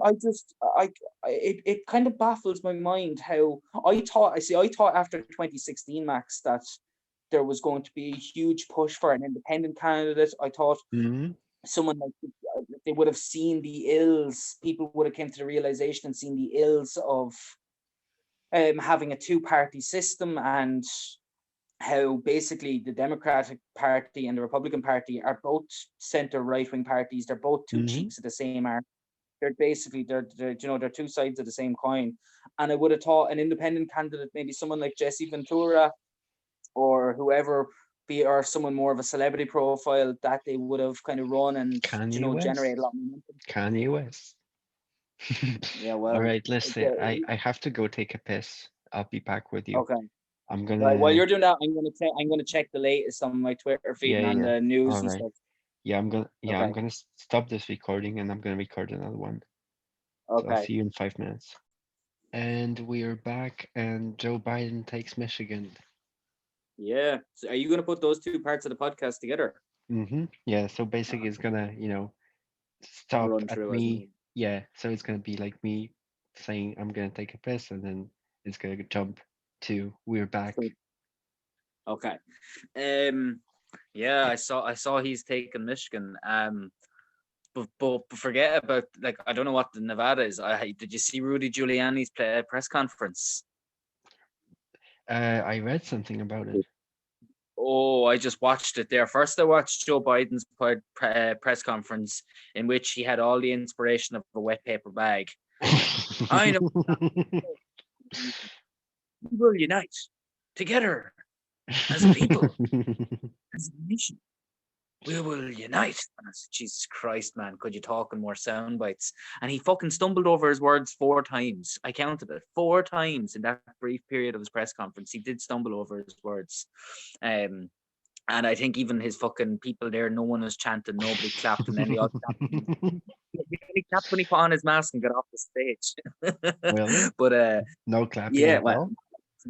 no, they weren't really clapping. They were silent. Like, it was kind of supposed to be. He was supposed to come across as quite, presidential in his Well, kind of maybe there demeanor. just weren't any people because COVID, and there just weren't many people. Yeah, possibly, but there was a few because they chanted at the end. But um, so you should see Rudy Giuliani's press conference. Oh, it's fiery. So what you call it? He was talking about all the voter fraud, Hmm. and he said that there's 100,000 votes that came in through the polls. Like, I obviously don't know. I presume a lot of this is fabricated. I will presume, but they said that they have proof that they were supposed to be held to be so each polling station. Apparently, I was listening on Sky News today. Each party, including the Independents or the Greens, are supposed to have 147 or 146 verifiable poll watchers or ballot watchers Hmm. to make sure it's done okay. But they were kept at a distance of more than 30 feet away from the ballot when they were being counted, the Really? Republicans. And they said they said that they have video evidence. This is in Philadelphia and in Pennsylvania, and they also think it's happened in Nevada and in Michigan. And they said that they have video evidence that they're going to release tonight.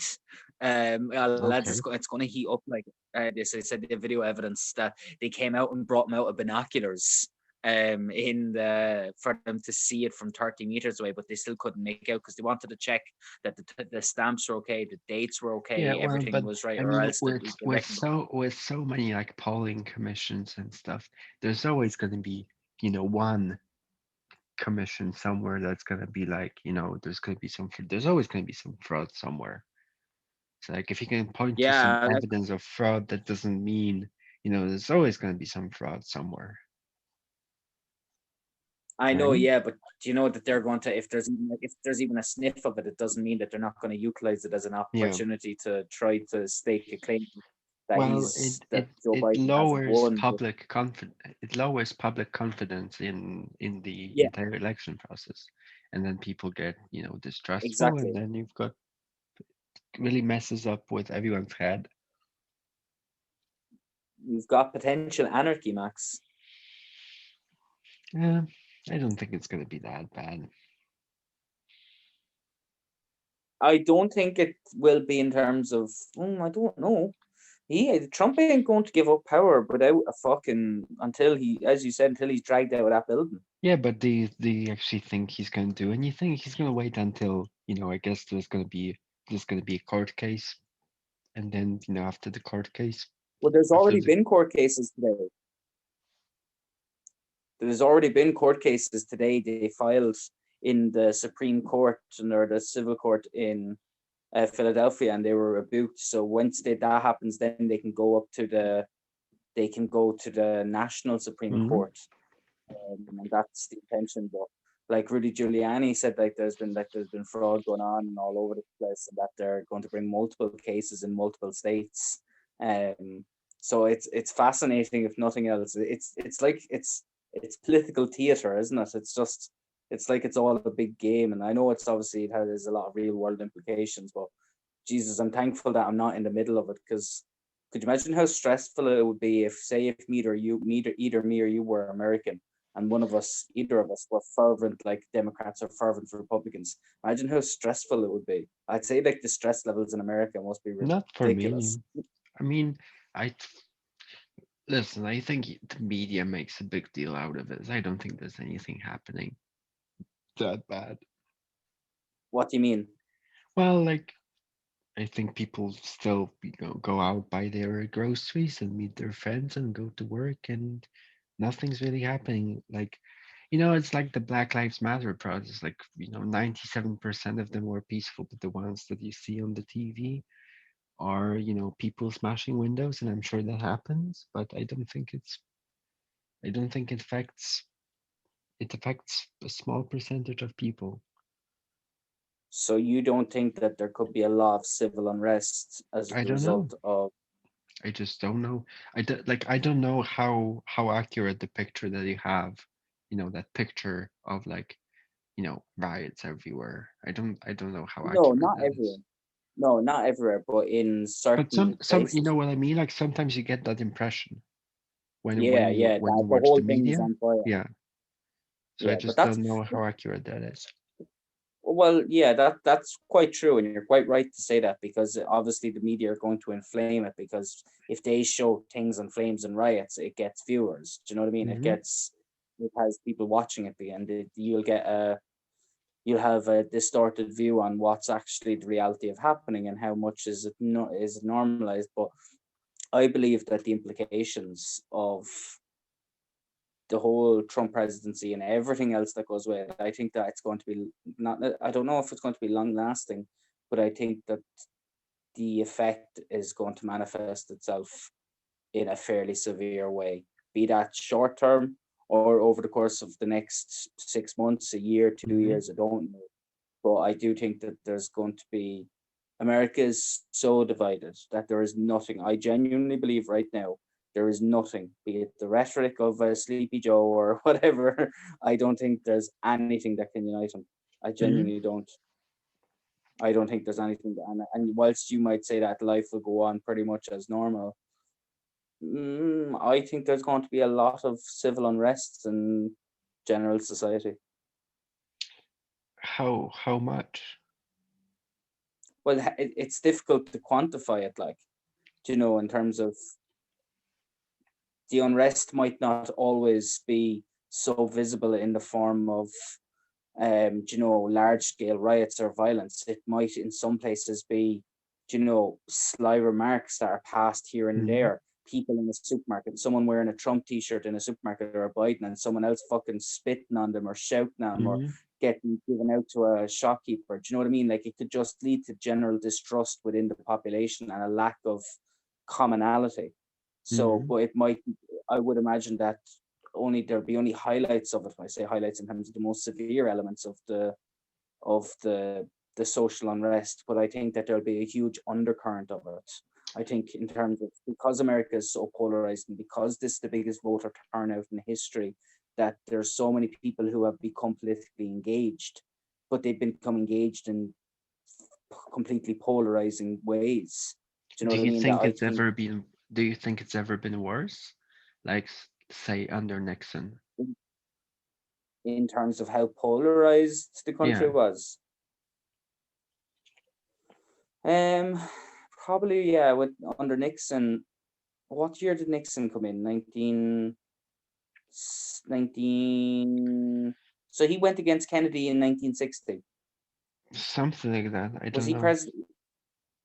Wasn't he He was president during the Watergate scandal, which was Yeah, yeah. 68, I think. Hmm. So he Oh, became president afterwards. So, um, yeah, I would say something similar. I would say something similar, which is probably the reason why they tried to bring so in a bland Nixon candidate was like. president 1969 to 1974. Okay, yeah, he because he went against the other way. He sounded very much like this. He felt like he had marbles Yeah. in his. The But thing he, about Nixon, people said that he didn't have any friends. Like, he insisted on everyone calling him, Mr. Nixon. No one called him by his first name. And even he, for his president. yeah, like he wouldn't let people call him like Richard, you know? Really? Yeah, and like he didn't really have close friends. Like everyone was like everyone was calling him Mr. Nixon, and everyone was kind of like on this, he never joked, he never smiled, like he was It was always like just, on these like very official terms with people. it's funny. It's funny you mentioned that because last night, I'm trying to avoid using my YouTube recommended feed to. I don't want to give the algorithm any more power. Yeah. Something came up yesterday that caught my attention, and it was on PBS. Do you know PBS, Public Hmm. Broadcasts, the TV? Um, and it was the first ever presidential debate, which was televised, Mm. and it was 1960 JFK versus Nixon, Hmm. and it was an hour long debate. But I watched a bit of it, and I was like, obviously, like, first of all, I could tell Nixon was very formal and very kind of, he seemed Hmm. obviously very strict, and he was recorded.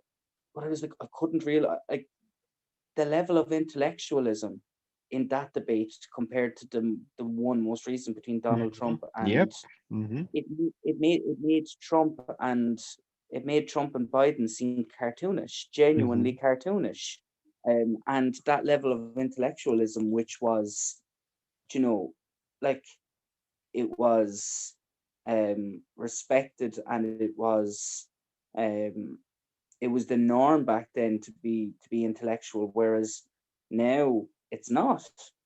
Do you know what I mean? Yeah. Intellectualism. Well, There's no place for I intellectualism. don't There's know no if place for intellectualism in politics. even you can call that intellect, just like civility, like the fact that they weren't Yeah, but even interrupting each other. yes, also obviously civility. It is civility, but it was also more intellectual, Max, even in terms of the language they used, in terms of not dumbing down, supposedly needing to dumb things down for their audience. Hmm. So they weren't trying to speak in euphemisms or in kind of general colloquial speech. They were quite comfortable with speaking in a very professional kind of a, just an, as I said, intellectual manner. It was obviously, there was a lot more civility, but it also did seem more intellectual. And it's funny, it's like, do you remember back, if I don't know if you probably never studied socialism, but even the biggest socialists, the people who were the working class people who joined the socialist movements all over the world in the 1920s and 1930s, there and the 1910s, they were like the most avid intellectual readers of them all back Hmm. then. They were the Yeah. ones who were the most well read, the working class, and I think that even the remnants of that you can see even in the 1960 election, in terms of, like, there was still that intellectualism in public kind of political discourse. Whereas I was thinking, I was like, who would have known? You think 60 years later, like, if you would have thought back then, you would have thought, geez, sure, it can only get better, it can only get smarter, it can only get more Yeah. refined. You would It think they just would be goes to just a bunch of it, rednecks. Like if you looked at the yeah, debate from the 60s, they would just be a bunch of rednecks. yeah. Well, yeah, but it's funny how they were almost more intellectual and more articulate and more insightful Well, back just like then. it just seems like they had more time to actually, talk about the issues. Like, like you ask them a question and, Kennedy would get on there and like talk about the actual issue for like 5 minutes. Whereas like, Yeah, they won't give these 90-second sound bites now. yeah, yeah, I think that's what it's Sure, about. I suppose it's the reason why these long form podcasts are so popular to people, because people want to get a genuine insight into someone's character, into someone's kind of thought process behind things, Hmm. and not just use them as a single issue type person. It's where they can, you know, see how they formulate their thoughts, how they formulate their own ideology and stuff. So it's the reason why, like, a lot of people, even I've heard Joe Rogan again, ding ding, Hmm. say it before. There was like, when he started doing podcasts, people thought he was mad. It was like, sure, nobody's going to listen to two people having a Hmm. conversation for 2 hours. Do you know what I mean? Whereas clearly there's a huge desire and there's a demand for that. Clearly, because people are finding that general kind of short term kind of, quick sound bites, instant gratification, instant Hmm. fucking everything, just fast, no patience in it whatsoever. That's not intriguing people, or it's not kind of tickling their, their intellectual kind of Hmm. stimulation. It's not kind of curious to people, which is quite fascinating. That's why podcasts are only going to grow. But sure, do you know what's funny? Well, Sorry, go on. You were going to say something. uh, no, go on. So generally podcasts when they first came out were very like alt, and they were very non-mainstream.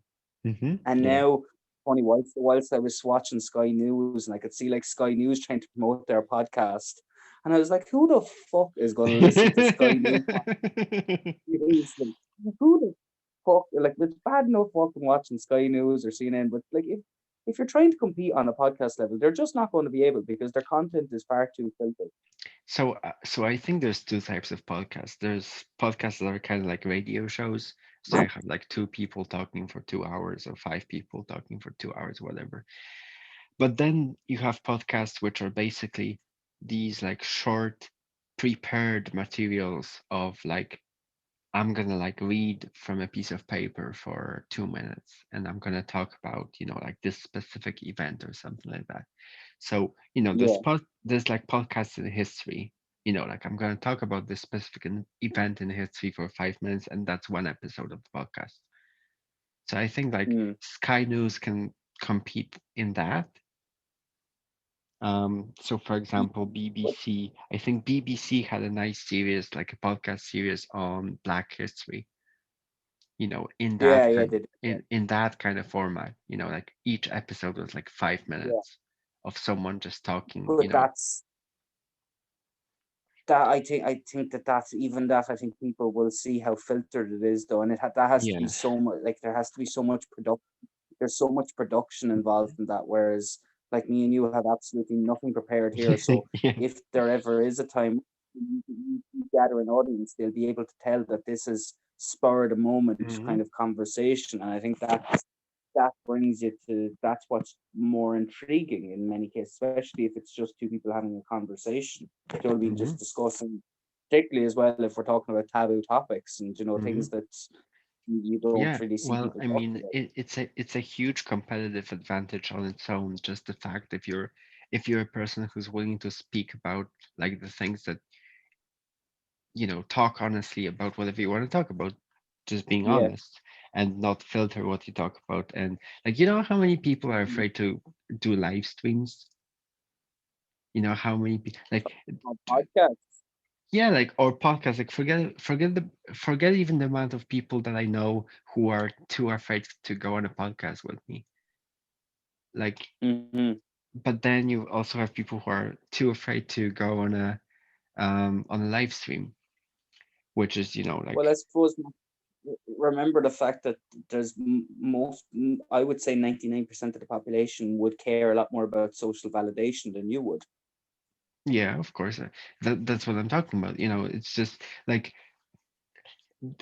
but sure, yes, but like that's where competitive advantage comes from. Like just by the fact you could be like the dumbest person in the world, like the most uninteresting person in the world, and just by the virtue of the fact that you're willing to do those things and like recode those things, like you're already ahead of like I don't know. 99% of the population.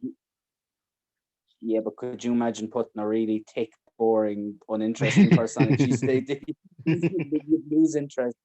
I don't want to come across. I don't want to come across arrogant saying that. I really don't. But I mean it like, sometimes like I'll talk to absolutely anyone, but it does sometimes happen where you talk to someone, you're like, Jesus, this fella or this guy as thick as a ditch. And it's just like they could be really, really nice people, and they could be in Mhm. have other very positive things of personality. But sometimes, they mightn't. They just you just get bored off your tits. um, what call it? It's true, and I do. That is true. I think that originality. Like I would never. I would happily do the live stream, but then again, it's funny because like you're more out there than I am, in terms of you would care less about social validation than I would. Mhm.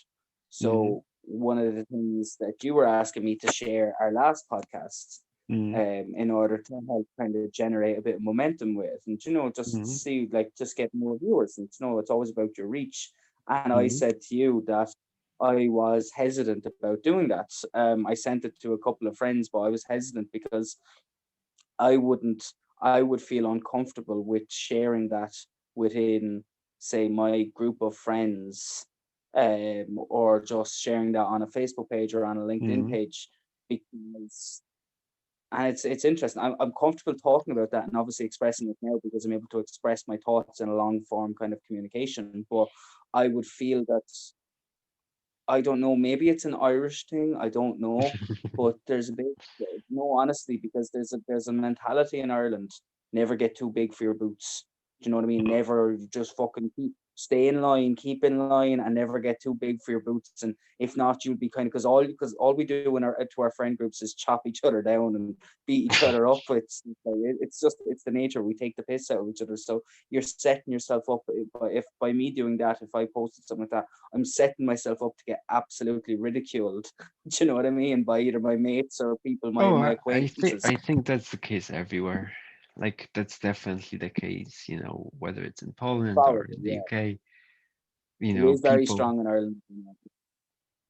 people always like to tear each other down. Like you know, there's like You know, friendly ridicule, and then there's which is good, but then there's also, you know, people who are just kind of jealous. malicious Yeah, people who are, you with know, malice. especially if you get successful, there's always people who are, you know, just trying to like chip away your Oh success yeah. because they And just then don't you like. just gotta go, woo, fuck the haters.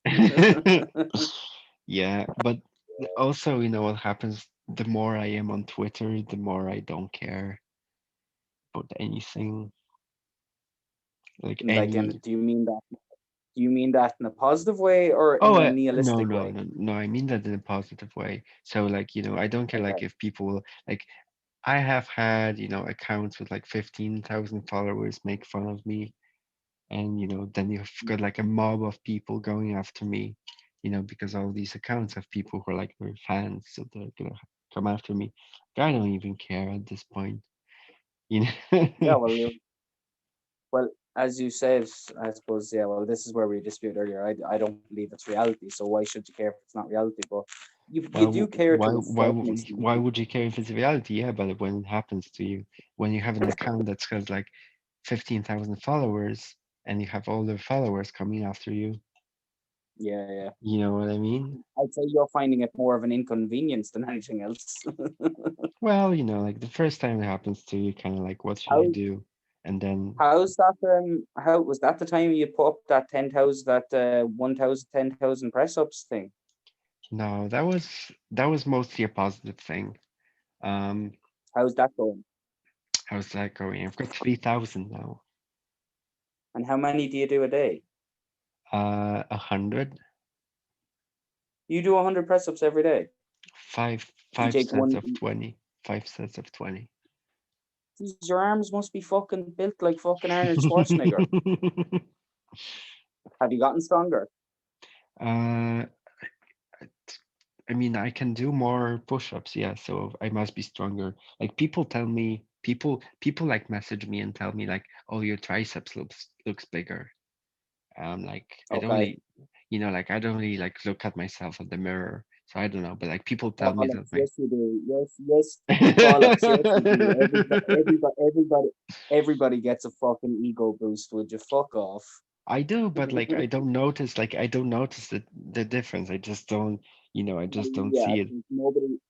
It's like if you're someone who's got like I'm someone who's obviously has a propensity to be quite heavy or but from time to time. So if I lose a load of weight, I won't notice it day to day. Whereas if I meet a friend who hasn't seen me for Hmm. 3 months, they'll notice it. You know, Yeah. it's like that.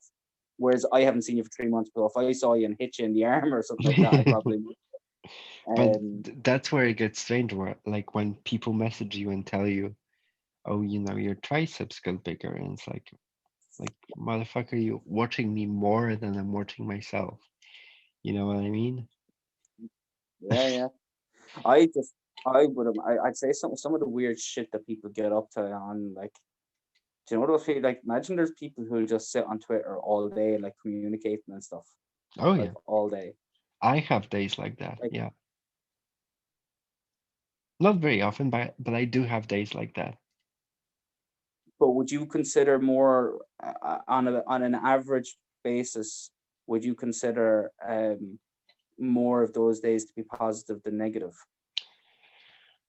They're The very ones at which you intense. spend a lot of time. They're very intense, and I feel Okay. exhausted. I feel exhausted afterwards. do I even want to know what the fuck you'd be doing getting up to? Like it doesn't happen very often, but like, like like obviously the time I got this 10,000 push-up challenge. So basically, um, Gritcult, who's like a big account in that part of Twitter, retweeted it. So that's, everyone kind of started retweeting it, and that's how I got to Okay. 10,000 push-ups. So, you know, for a day or two, every time I would pick up my phone, I had like unlimited Twitter notifications, like over 20. So like, Right. so for like a day, I would spend the entire days for like a day or two, the entire day, just like responding to comments and liking comments and so on and so forth. Yeah, you're really I've seen you responding. You're like really polite and civil in your discourse on Twitter. Am I? Yeah, you are. And the same even on the LinkedIn post you shared of our last podcast, and when it was someone that you knew who commented on Hmm. who were refuting some of my purported Jordan Peterson ideas, and you were like, oh, there's a lot. You were like, oh, you were so civil after it. You were like, Hmm.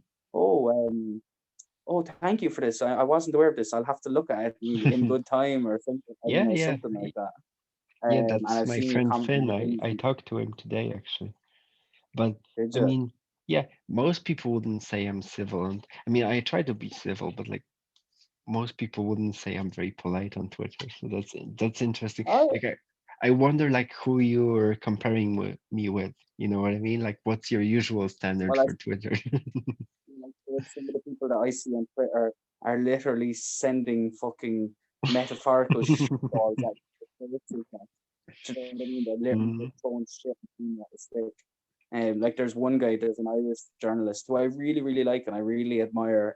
Ewan McKenna is his name, Hmm. and I really, really like him as a journalist because I think he has similar kind of attitudes to me about he's anti-establishment and he's anti excessive power and he's anti-grandiose and he will criticize absolutely anything and he doesn't care about what the general narrative of, do you know what I mean? Like even with COVID and lockdowns, he doesn't care if he goes against, if he believes in his convictions. He doesn't care about that he's chastised, and he does. He gets absolutely chastised, but he is like he is like the amount of people who comment underneath. It's like, Ewan, have you ever said a positive thing in your life here? And he said, and he's comment like, he said, when there's so much fucking negativity, why would I? And it's not that he has a negative disposition towards Hmm. things, but he's just always pointing to things that are wrong. He's really good at it. Hence the reason he's an award-winning journalist.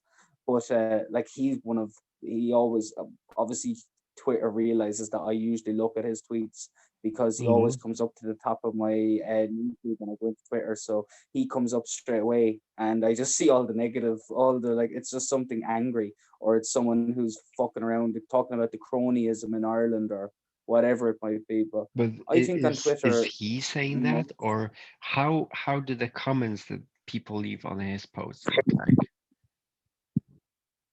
so it's kind of I would say it's kind of split between people who are admirable, who are share similar viewpoints and are um who are kind of admiring Hmm. his viewpoint and his And tenacity in haters. terms of, yeah, and then there's haters, people who'll say Okay, that he's so the reason I say that is I bet when he leaves comments and writes these posts, like he might be very critical, but it's still a civilized post. Whereas I bet that people who leave comments on his posts, you know, the comments will be like, eat dick and die, go home, yeah, yeah, faggot. So but a lot of people who leave those comments are people who have like anon accounts, like accounts with like no name, no yeah, profile picture, no nothing.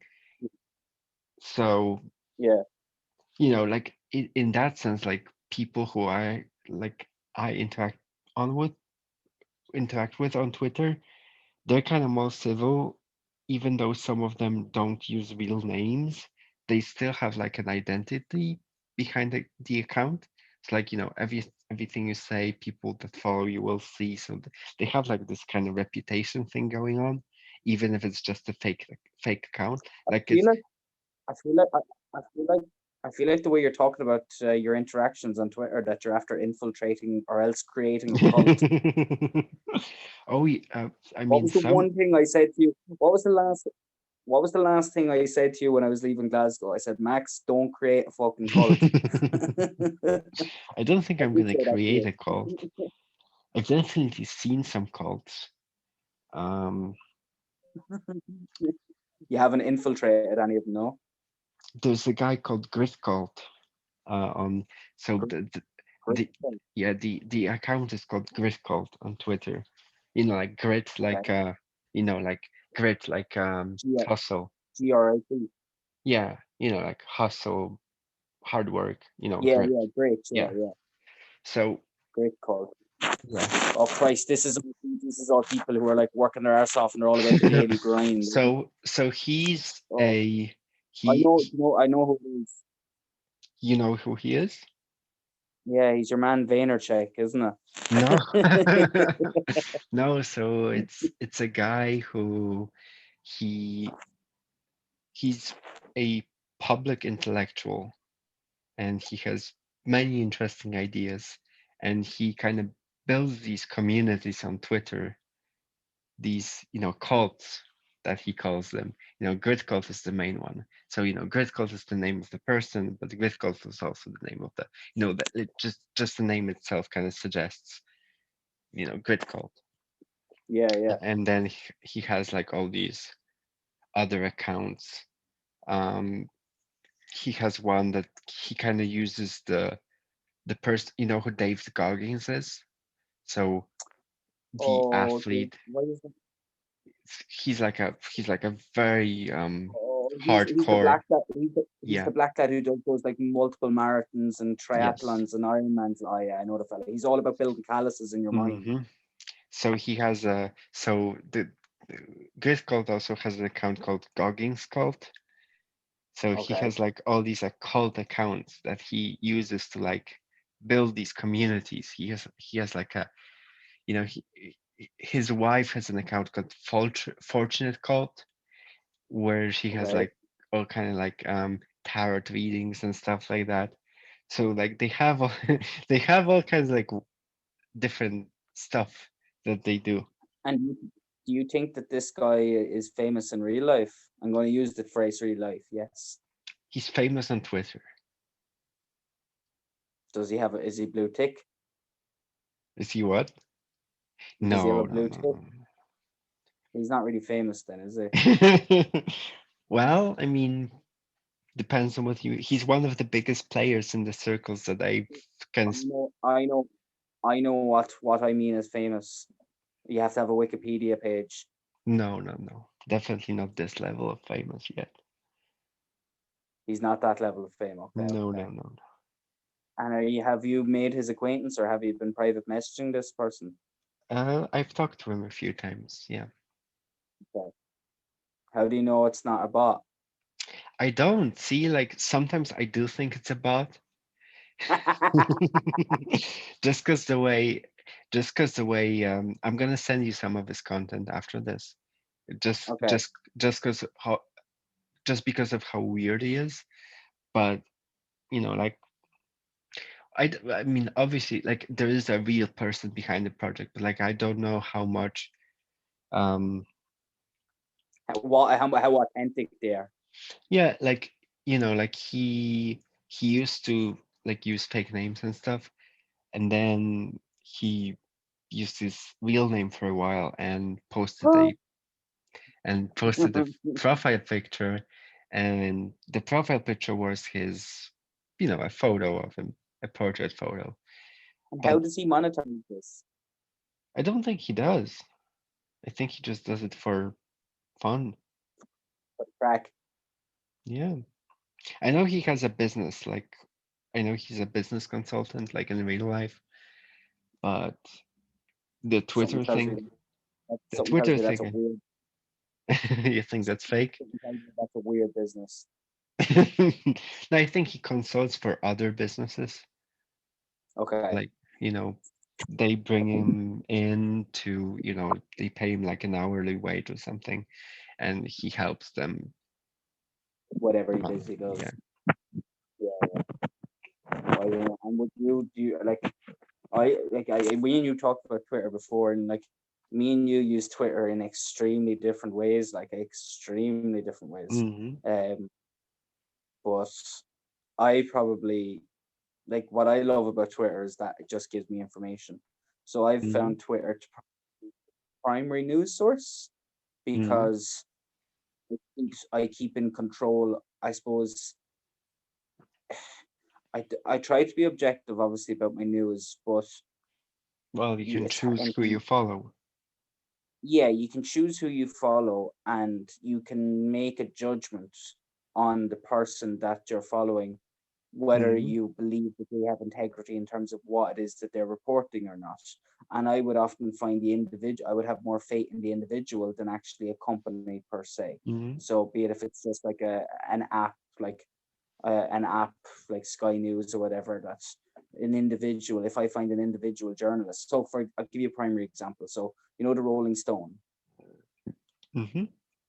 So I think the Rolling Stone is shit now. I think it's lost a lot. It used to be cool. It used to be Yeah, fucking, it used to you be. know, it was, but it's lost that.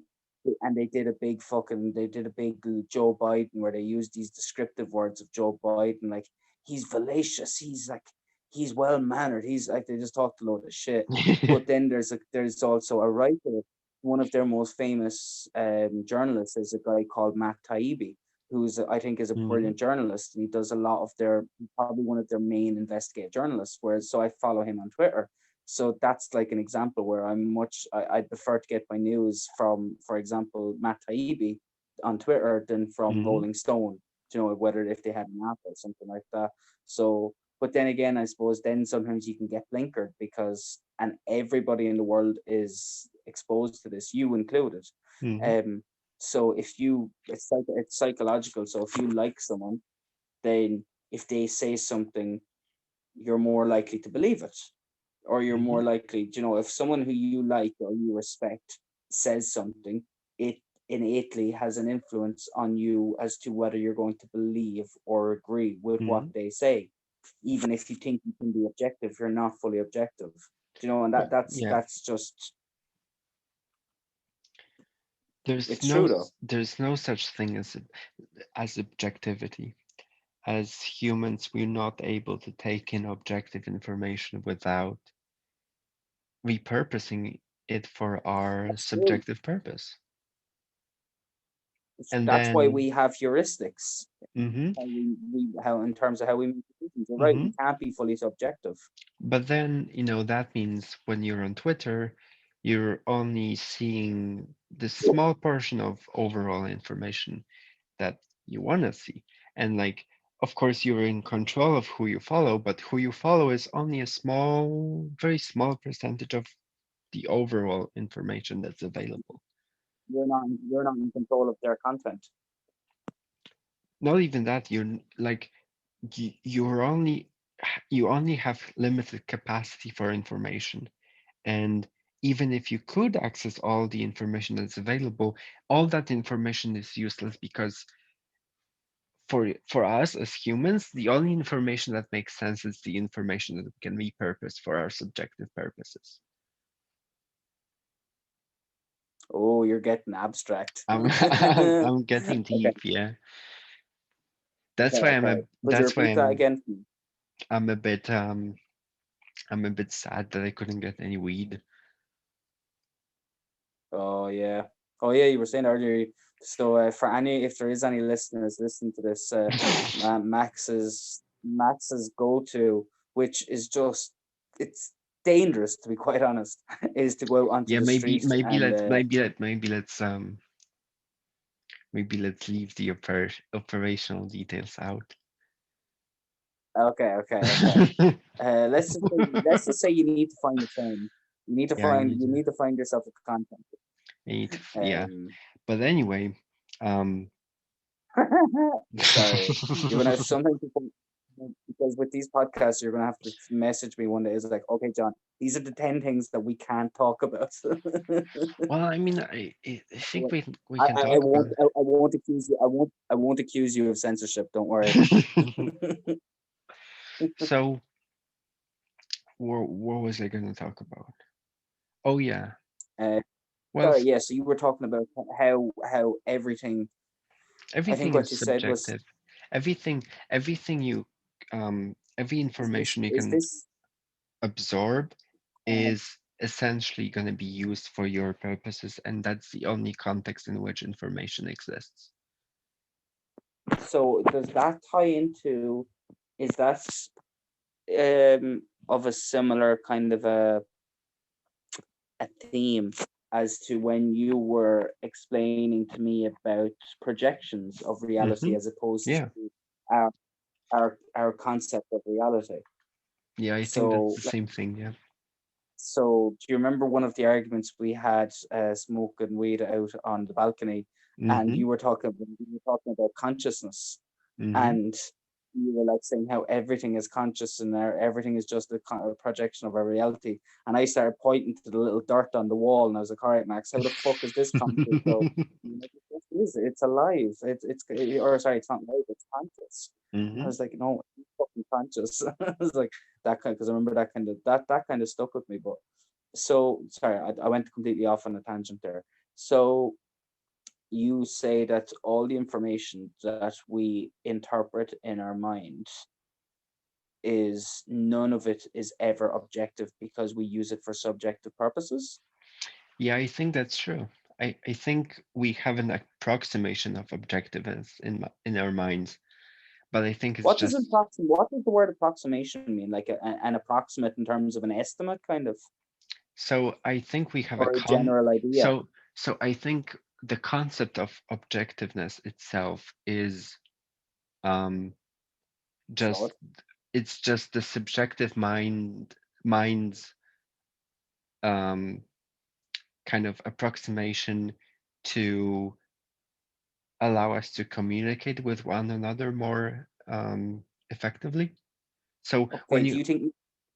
Go on ahead. Sorry. when you think about objectiveness, like the best definition of objectiveness we can come up with, like a practical one, is something is objective if it's something we can all agree on. That's what I was just about to say. Do you think then that mathematical theorems are objective? Um, yes, but they're also useless as long as they're objective. Because how they're going to be implemented is used in a subjective manner. Yeah. Once you have, once you But bring like, the principle of it is still objective. yeah, but it's so limited that it's almost useless. Like once you bring anything that's like even remotely useful, then it becomes subjective. So I think, like you can have mathematical principles which are objective, but then once you bring, like word associations, like what do you associate with that thing and so on, then that becomes subjective. Like any decision you want to make will essentially make use of Yeah, so subjective. it because it when it's isolated on its own, any single thing that's objective, Hmm. it has no bearing or use Hmm. in life essentially. But Pretty it much. only has its use once it's converted into some subjective means, be that Hmm. an added word used in a new pump system or whatever it might be. That's when Hmm. it's actually subjective. Yeah, and I, But I what think. about then when okay, what about mathematical theory, which is used in, say, a certain pump system, Hmm. right? Just for example, like a centrifugal pump. I know nothing about engineering, so and I know you're not great with the old hardware either, but so if there's a mathematical theory that has sound science in that, but it's been proven that that works for that pump. Hmm. How is that? What could that not be theoretically labeled as still objective? I think it's mostly Because objective. the only subjective element of that is that there could possibly be a better theory or a Hmm. better thing that leads to a better using that pump, but that doesn't negate the objectivity of the actual original theorem being objective in that it's oh wait it does actually. I just kind of corrected myself while speaking. So I So was like saying would so I think I think everything in practical terms is always subjective. I think that as humans, we have just this concept of objectivity, and we can kind of pull out this concept of, objective like theory behind the pump, which we can then communicate to one another. And that's kind of objective, like in a way.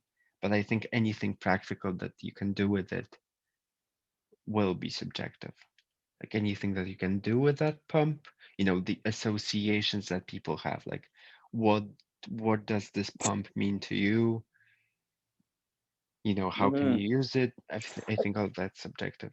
And I think like the objective part is just us trying to be able to communicate with one another on the level where it makes sense to everyone.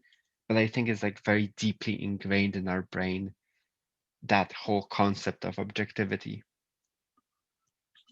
So, I and think do it's you very think that alien to then? us. I think we just kind of force it to be, because we're so smart that we actually can come up with objective things. But I think we're very, I think it's like on the very edge of our thinking. Like objective is just something that we can like barely grasp. Like we know it's kind of out there, but like we can barely grasp it. Like everything is subjective to us, and we kind of know there's something objective out there, but it's very difficult to explain. It's very difficult to like So, grasp it. do you think in generations to come that we're going to become more objective? No, I think it's on the biological level. I think we're stuck with our subjectivity. Okay. Okay. Um. So, do you think then um that I don't know what I was going to say there actually. So, do you think that, like, in terms of our subjectivity, in terms of obviously our experiences are subjective, right? For Hmm. example, in life, that's that's interesting. It's an interesting theory. If correct me if I'm wrong, that anything that has any use in life is subjective. I mean, honestly, I kind of think it's self-explanatory because. Because when it has a use for something, that use is in itself subjective. So of Mhm. course it. Hmm, interesting. But what if there's a mathematical theory that's used in the same way by everyone? Well, like I say, I'm going back to maths because it's the most objective thing I can think of, and I know nothing. sure. I know jack shit about maths. So I think it's I think it's kind of out there. Like we kind of know it exists, but I don't think you can do anything with it. Like even numbers, like even mathematical theorems, like the theorem itself, like you can take something like Maxwell's equations, like the fundamental equations of electrodynamics, and you can say they're objective, which maybe they are, but in the practical way, the way humans use them, like everyone's going to have their own associations with Maxwell's equations. Like to one physicist is going to mean like when they think Maxwell's equations is going to mean like they're going to think of this, and then they're going to think of that, and then they're going to think how we can use this and so on. So they're kind of like embedded in this like sea of associations. So I think there's like concept between, like concept beyond Yeah. the concept of Maxwell's equation, which is objective. Would you It's kind also? it's kind of Would like you? you know Sorry. Would you, Plato's forms. yeah. Yeah, so it's the same idea. Like there's the thing that's beyond the thought, which is objective, like and eternal, but it's not available to us. We just kind of can grasp it just by seeing the shades on the wall, but we don't really know the actual thing. Okay. Like we can only know the effect. So like the Maxwell's equations themselves will be objective, but the thing that we can see is subjective. And we can only like kind of get like a grasp of the thing that's beyond there, but like it's very Would you like. also say that objectivity works on like a continuum whereby you might have pure objectivity, which Hmm. is like, you know, the most obviously in its most purest form, for want of a better term, And Mm-hmm. then you might have relative lower levels of objectivity, which are the ones that we are generally associate as being objective, but they're not purely objective, if you know what I mean. Mm-hmm. As Yeah, in, I think that's so right. for example, so like I believe it's important to try to strive for objectivity. But obviously, I'm not striving for pure objectivity Mm-hmm. because you can't. That's that's a human fallacy. We're human beings, but like for example, I would try to be. Everybody has their own. I'm not even good like their cognitive biases, their own heuristics, and everything like that. But I do believe it's important to recognize your own biases, recognize your own subjective viewpoints, Mm-hmm. and to try to remain objective because that I find the more that you will seek objectivity, the more space there is for growth. Mm-hmm. More space there is for learning and more space there is for development. And Mm-hmm. that's why I believe objectivity is important because objectivity is, I believe, you might believe wrongly, but I think objectivity is more truth than subjectivity. Subjectivity may be more truth to the individual, but in terms of the actual thing itself, objectivity is more truthful because Okay. subjectivity adds. I think subjectivity adds that layer, that individuality, that kind of it brings more into play human error and human just the nature of the human condition. Mm-hmm.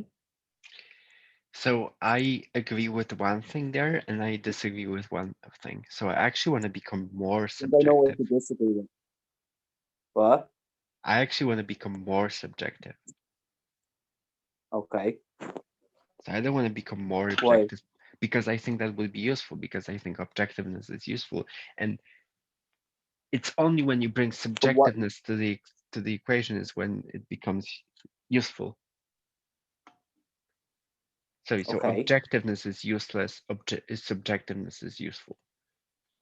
yes, but what if we're already subjective anyway, right? So Mm-hmm. if we are already subjective by the mere fact that we are human beings, do you not get a greater context or a greater conceptual understanding of things if you try to remain more objective? Because like to remain completely objective is first of all we both agree it's impossible. Mm-hmm. So if you were overly objective, then you wouldn't really be experiential in life. You wouldn't be Mm-hmm. experiencing life. Life is subjective.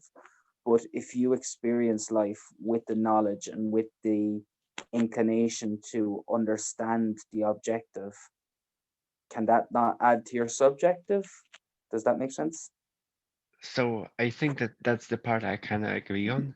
So I Okay. would say I don't want to become more objective, but I would say I want to be able to shift between subjective perspective and see different subjective Yeah, perspectives. I think that's a good way of looking at it. It's about Mm-hmm. shifting between the two. Like when you're experiencing like life in for its experiences. So, for instance, whatever that may be that having sex, be that eating a nice meal, be that seeing a sunset, be that whatever it is, or just a feeling that you have over your body that you're having a good day. That's pure subjectivity, Mm-hmm. and I think then if you're appealing to your intellectual side, I think seeing things maybe just for example, you're seeing it from your shift into that objective kind of part of your brain or that desire to be as objective as you can. I think that is very appealing to that side of you. So I think that's a good idea to try shift in between the two of them, and that'll almost See, kind of so keep you so so, balanced. so no, so I don't think that exists. I don't think you can like become more objective. I think you can only shift to other people's subjective perspectives. And I think to become more objective would just ruin um the experience. I think it would make it become Hang on, no, completely useless. you said something interesting there. You said that you don't believe that you can become more objective, but that you can only become more subjective to other people's Mm-hmm. more objective to other people's subjective experiences. Well, you can So shift to other yeah, people's subjective experiences. Yes. which won't make you any But more that's not objective. objective. No, no, no, That's not objective. That's not no, objective. no, because objectiveness would be useless. Why? Because everything that's useful in life is subjective. Anytime Yes, you but can establish any the kind of purpose, it is subjective. but can the objectivity not complement that purpose? Um, I think there's a degree of objectivity in anything, but I think if you strive to become more objective, I think what inevitably happens is you become more useless. So I So think would what you say that that takes away the human quality of things hmm by yeah. being by trying to be more objective? hmm So you become more robotic almost. No, not even that. You just become it removes any purpose. Well, but like what you're trying to say is, I guess, like you want to be more objective, so you want to um see things from other people's perspective. And I say yes, but the way that No, happens no, is not in terms of seeing things from other people's perspective, because I just consider that empathy, to be hmm honest. I think for me the reason I want to be objective is because objective is truth.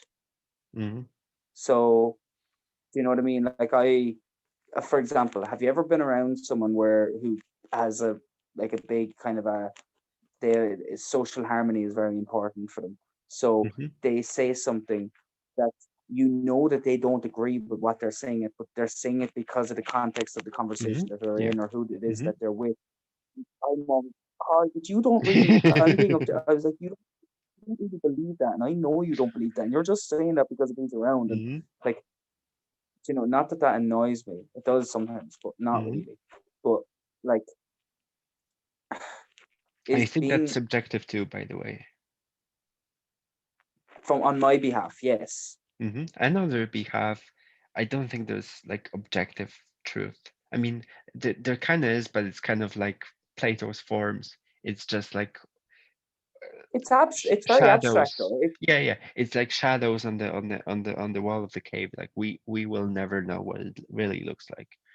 It's funny because I suppose what's interesting is my concept of objectivity is subjective. How so? It is though, because anyone's concept of objectivity, if you think about it, it's funny. I hmm rarely get this abstract with someone, but I know that you're probably the most abstract thinker that I know in terms of you're all about ideas.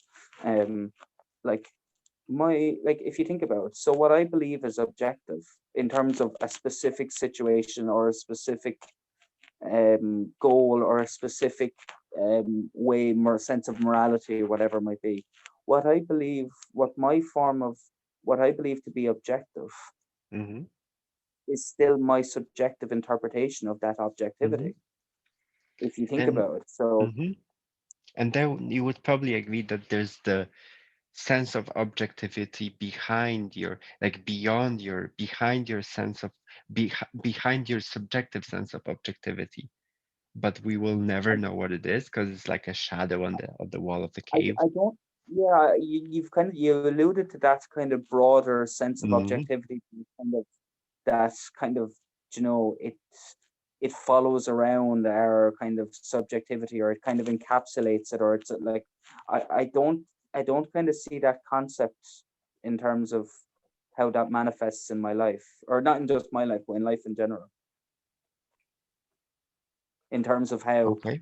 right? So what, like, maybe it's I'm not entirely sure what you mean. So in terms of we've always making subjective decisions and doing things subjectively and experiencing everything subjectively, hmm but with an overarching kind of a conceptual view, very subconscious probably, of the objective. well, we kind of believe the objective exists, but we don't really know what it is. Hmm. Well, I suppose the thing about objectivity is it's so definite. Do you hmm know what I mean? like objectivity, there's not much scope. Like a subjective, it's not specific. Do you know what I mean? It's not. Mm-hmm. There's so much scope for it to be right or wrong. Whereas objective, it has to be exact. It Mm-hmm. has to be specific. It has to be measurable. It has to be provable. It has to Mm-hmm. be verifiable. It has to be. Do you know what I mean? For something to be, but I suppose that goes back to, you know, taking away from being pure objective to, you know, just being partially objective, you know, in terms of Mm-hmm. what's going on.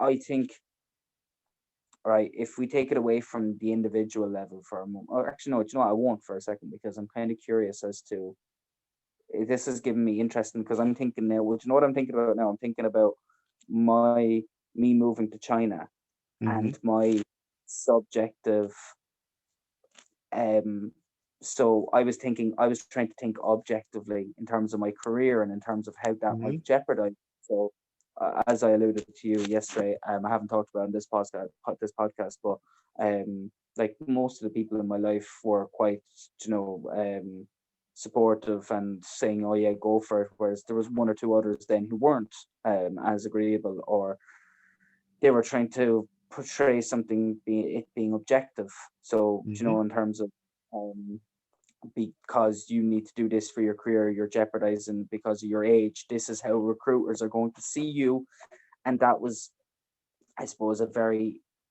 I think they were trying to be objective, but then again, Mm-hmm. that they were using subjective experiences to try to be objective about my subjective Mm-hmm. experiences. Um, Yeah, so I don't believe any of that's objective, no, it's not. It's right? not. But you can convince yourself of it if you want to, that something is objective. So, like, you can convince yourself that you have removed all bias. Anyone can Mm-hmm. do this as well. Even like the less self-aware you are, probably the more easily this happens. But you can remove yourself. You can convince yourself that you're being completely objective in a situation, which is quite terrifying. In fact, that we're not actually as aware of our own subjectivity, and Mm-hmm. that you can see why that in itself lends itself to such misunderstandings on a day-to-day basis in the world. Mm-hmm. Yeah. Um, Once you so go understand back. everything is subjective, and like also once you accept that, like when I say subjectivity, a lot of people like mean that as a pejorative, like, oh, you're being Mhm. subjective, like I actually mean that as the ultimate, like the ultimate positive thing. Like I think the ultimate goal of human beings is to become more and more subjective. Well, I suppose that in itself, that, do you know what I mean? That's very much within the line of thinking of individualism and Hmm. individuality as a person. Yeah. And You the know, Tao. which is yeah, and the Taoism, exactly, because Hmm.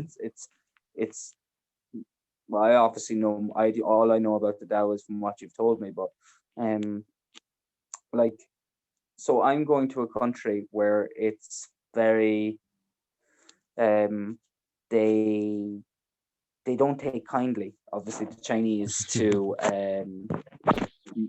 you know, questioning things, or to be subjective about Hmm.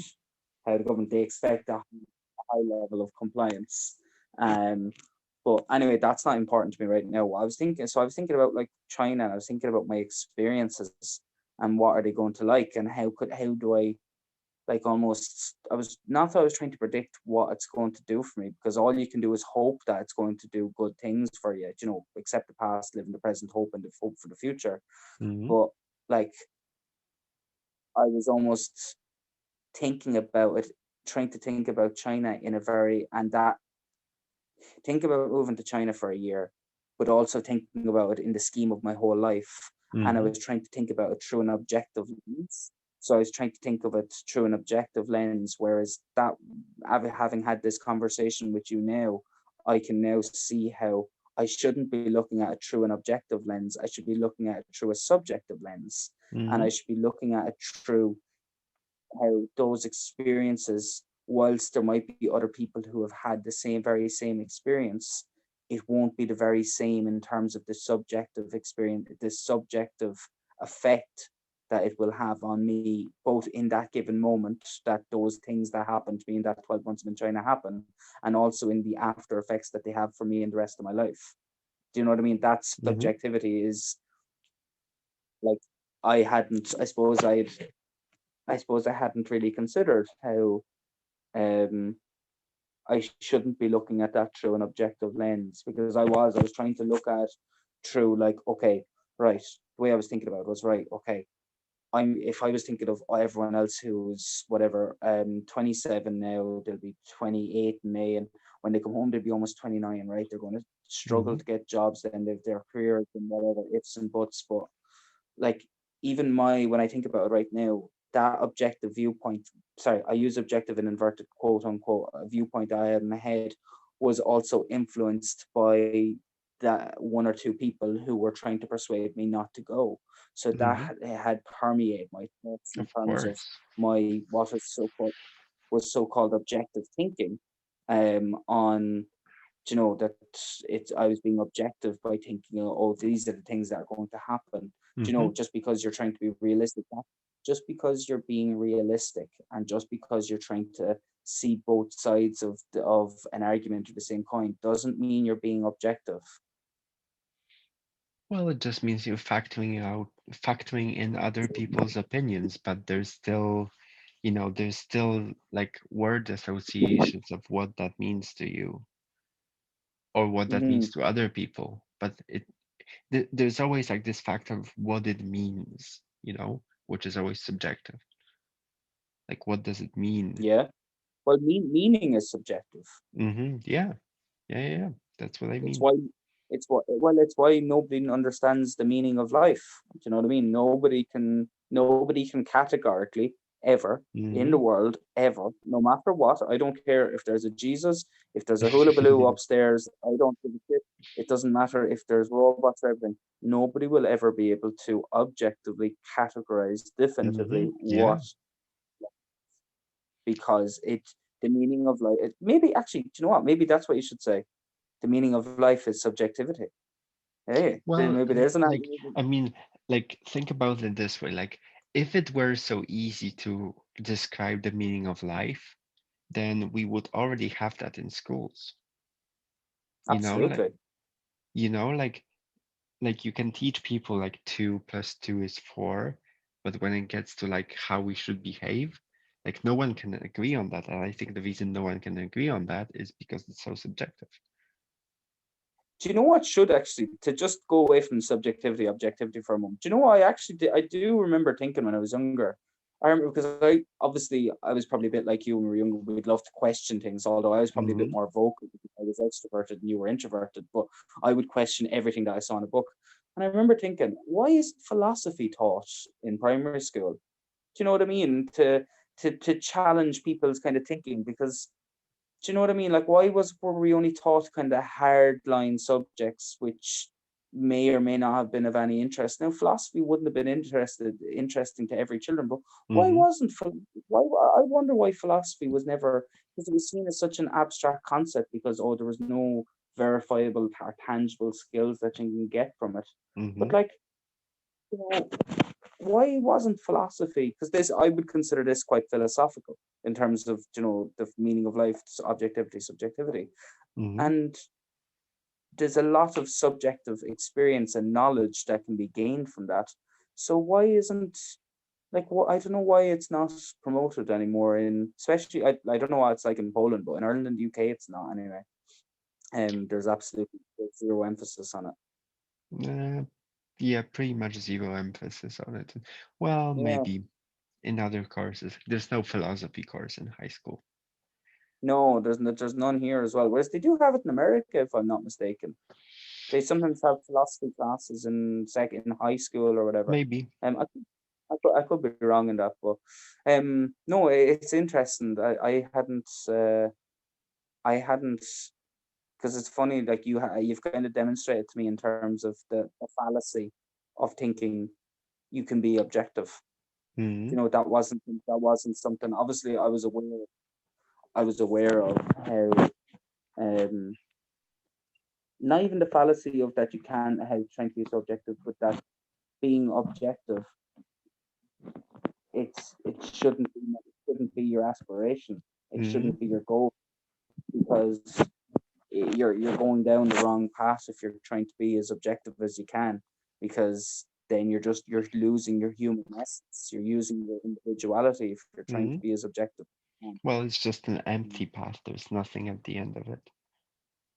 There's no meaning. There's no meaning if it's objective, and hence the reason, I suppose, why. Like, do you believe that many people figure out what the meaning is in their life? I think there's degrees, you know, like Okay. some people have it figured out better than others. And I do you think that's think, what it is.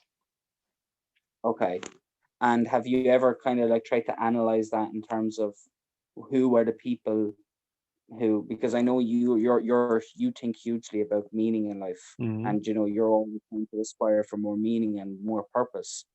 Have you ever kind of found a theme as to what types of people, or what kind of decisions do the people who tend to have the most meaning in their life do? Do you know what I mean? Like, Mm-hmm. what's the biggest commonality between them? Well, that's the tricky part because if we could just distill it, then we could put it in schools, and then we could teach this in No, schools. but even And from your subjective I know, experience, like but in terms of, that's what I'm saying. Like obviously, if I could tell you like what the characteristics of these people are, then we could put those in school programs, and then we could just say, do this. And I. no, no. What I mean is, right. I'm kind of Mm-hmm. bringing this back to you. So I'm not saying, like, from what you see, as what you interpret as the people who you believe have found the most meaning in life. What have you found so far as the biggest commonalities, just for you? Well, but that's the thing. I don't know if there are commonalities, Okay, there must be. If right? Well, there'd have to be. Um, I would imagine there is. I'll put it this way. I'll tell you mine. Mm-hmm. So mine common factors, I think, is first and foremost human decency. Mm-hmm. So just being people who have just a general common sense of decency that can take various different forms. It means they might mean they're very charitable. It might mean they're very kind to their friends. It might mean they love Mm-hmm. animals, whatever it might mean, but they just have a general sense of decency and general sense of how people ought to be treated. Mm-hmm. Um, I think those people, for me, in terms of my own subjective, what I see as the people who have the most meaning in life, I think that's the only kind of core one that I'm guaranteed of in my head of what I know as meaningful. So Mm-hmm. that to me is one of the most meaningful things that there can be, because you could be the smartest fucker in your world, but I don't think if you're not nice to other people, right? Mm-hmm. I don't think that you're fully happy. I genuinely believe that. That's just my opinion. That's my. I'm gonna. Jesus, you've got me really fascinated with subjectivity here. I'm not gonna lie. Because I was getting really tired prior to this conversation. But as an extrovert, this mightn't happen with you a lot. But as an extrovert, if I'm having a really good conversation, not just as an extrovert, but just my type of personality, if I'm really tired, but then someone brings up a conversation that really Mm-hmm. intrigues me and stimulates me mentally, it wakes me up. It's like coffee for my brain. Um, Yeah, I get that. but I think in terms of, I think the in terms of any other commonality that I've seen, that I find in terms of meaning for life, I think general human decency, and I think, um, yeah, that's my only constant, because everything else, like, I know there's certain things for me, like constant change or constant Mm-hmm. growth, but that's not necessarily in terms of everyone who I see as being meaningful. But I Mm. don't think I've seen anyone who I feel has a meaningful life who doesn't have a sense of decency about them. Okay, that's interesting. So, Mm. I wonder how much of that is just like, so, like, I think there's a path for everyone, and I think it's different for every person. So I wonder how much of that is you seeing the path that you should follow in other people. You know what I mean? Like you see Yeah, yeah.